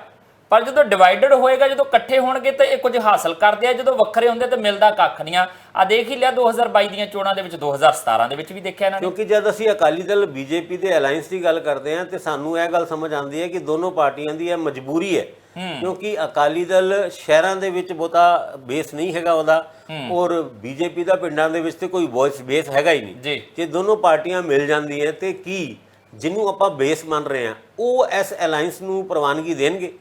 ਕੀ ਉਹ ਇਸ ਅਲਾਈਅੰਸ ਨੂੰ ਹੁਣ ਦੁਬਾਰਾ ਮੁੜ ਕੇ ਵੋਟਾਂ ਪਾਣਗੇ? ਕਿਉਂਕਿ ਪਿਛਲੇ ਦਿਨਾਂ ਦੇ ਵਿੱਚ ਜਲੰਧਰ ਜਿਮਨੀ ਚੋਣ ਹੋਏ ਜਾਂ ਫਿਰ ਸੰਗਰੂਰ ਬਾਈ ਇਲੈਕਸ਼ਨ ਹੋਏ, ਉਹਦੇ ਵਿੱਚ ਅਕਾਲੀ ਦਲ ਨੂੰ ਕਿਸੇ ਵੀ ਤਰੀਕੇ ਦਾ ਸਮਰਥਨ ਮਿਲਦਾ ਹੋਇਆ ਨਹੀਂ ਦਿਖਾਈ ਦਿੱਤਾ। ਭਾਵੇਂ ਅਕਾਲੀ ਦਲ ਦਾ ਬਸਪਾ ਦੇ ਨਾਲ ਅਲਾਈਅੰਸ ਥਾ ਔਰ ਬਸਪਾ ਦੇ 2019 ਦੀ ਲੋਕ ਸਭਾ ਇਲੈਕਸ਼ਨ ਦੇ ਵਿੱਚ ਜਲੰਧਰ ਤੋਂ 2 ਲੱਖ ਵੋਟਾਂ ਪਈਆਂ ਸੀ ਤੇ ਐਤਕੀ 1,58,000 ਵੋਟਾਂ ਤੇ ਬਸਪਾ ਔਰ ਅਕਾਲੀ ਦਲ ਦੋਨਾਂ ਦੇ ਅਲਾਈਅੰਸ ਦੇ ਬਾਵਜੂਦ ਪਈਆਂ ਔਰ ਬੀਜੇਪੀ 1,38,000 ਤੇ ਰੁਕ ਗਈ। ਯਾਨੀ ਐਸਾ, ਔਰ ਬੀਜੇਪੀ ਔਰ ਅਕਾਲੀ ਦਲ ਦੀ ਅਗਰ ਤੁਸੀਂ ਵੋਟਾਂ ਜੋੜ ਲਓ ਤਾਂ ਵੀ ਜਿੱਤ ਦੇ ਨੇੜੇ ਤੇੜੇ ਨਹੀਂ ਆਉਂਦੇ। ਜਿੱਤ ਦੇ ਮਤਲਬ 50,000 40,000 ਦਾ 20,000 ਦਾ ਮਾਰਜਨ ਮੁਕਾਬਲੇ ਦੇ ਵਿੱਚ ਨਜ਼ਰ ਆਉਂਦੇ। ਫਿਰ ਮੁਕਾਬਲੇ ਤੇ ਹੁਣ ਤੁਸੀਂ ਸਾਰੀ ਜੋੜ ਲਓ, ਕਾਂਗਰਸ ਵੀ ਜੋੜ ਲਓ ਤੇ ਤੁਹਾਨੂੰ ਲੱਗਦਾ ਹੈ ਵੀ ਇਹ ਤੇ ਇਹਨਾਂ ਨੇ ਜਿੱਤਣੀ ਸੀ।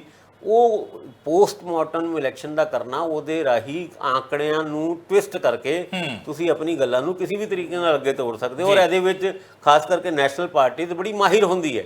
ਉਹ ਕਹਿੰਦੇ ਦੇਖੋ ਜੀ ਸਾਡੇ ਪਰਸੈਂਟੇਜ ਵੱਧ ਗਈ, ਦੇਖੋ ਸਾਡਾ ਫਲਾਣੇ ਪਾਕਟ ਵੱਧ ਗਿਆ। ਹੁਣ ਬੀਜੇਪੀ ਕੋਲ ਖੁਸ਼ੀ ਮਨਾਉਣ ਦਾ ਇੱਕ ਕਾਰਨ ਤੇ ਰਿਹਾ ਨਾ ਜਲੰਧਰ ਜ਼ਿਮਨੀ ਚੋਣਾਂ ਦੇ ਵਿੱਚ, ਅਬ 2 ਹਲਕੇ ਜਿੱਤ ਗਿਆ ਸੀ, 2 ਹਲਕੇ ਅਸੀਂ ਜਿੱਤ ਗਏ, 2 ਅਸੈਂਬਲੀ ਇਲੈਕਸ਼ਨ ਜਿੱਤ ਗਏ, ਬਿਨਾਂ ਅਕਾਲੀ ਦਲ ਤੋਂ ਜਿੱਤ ਗਏ।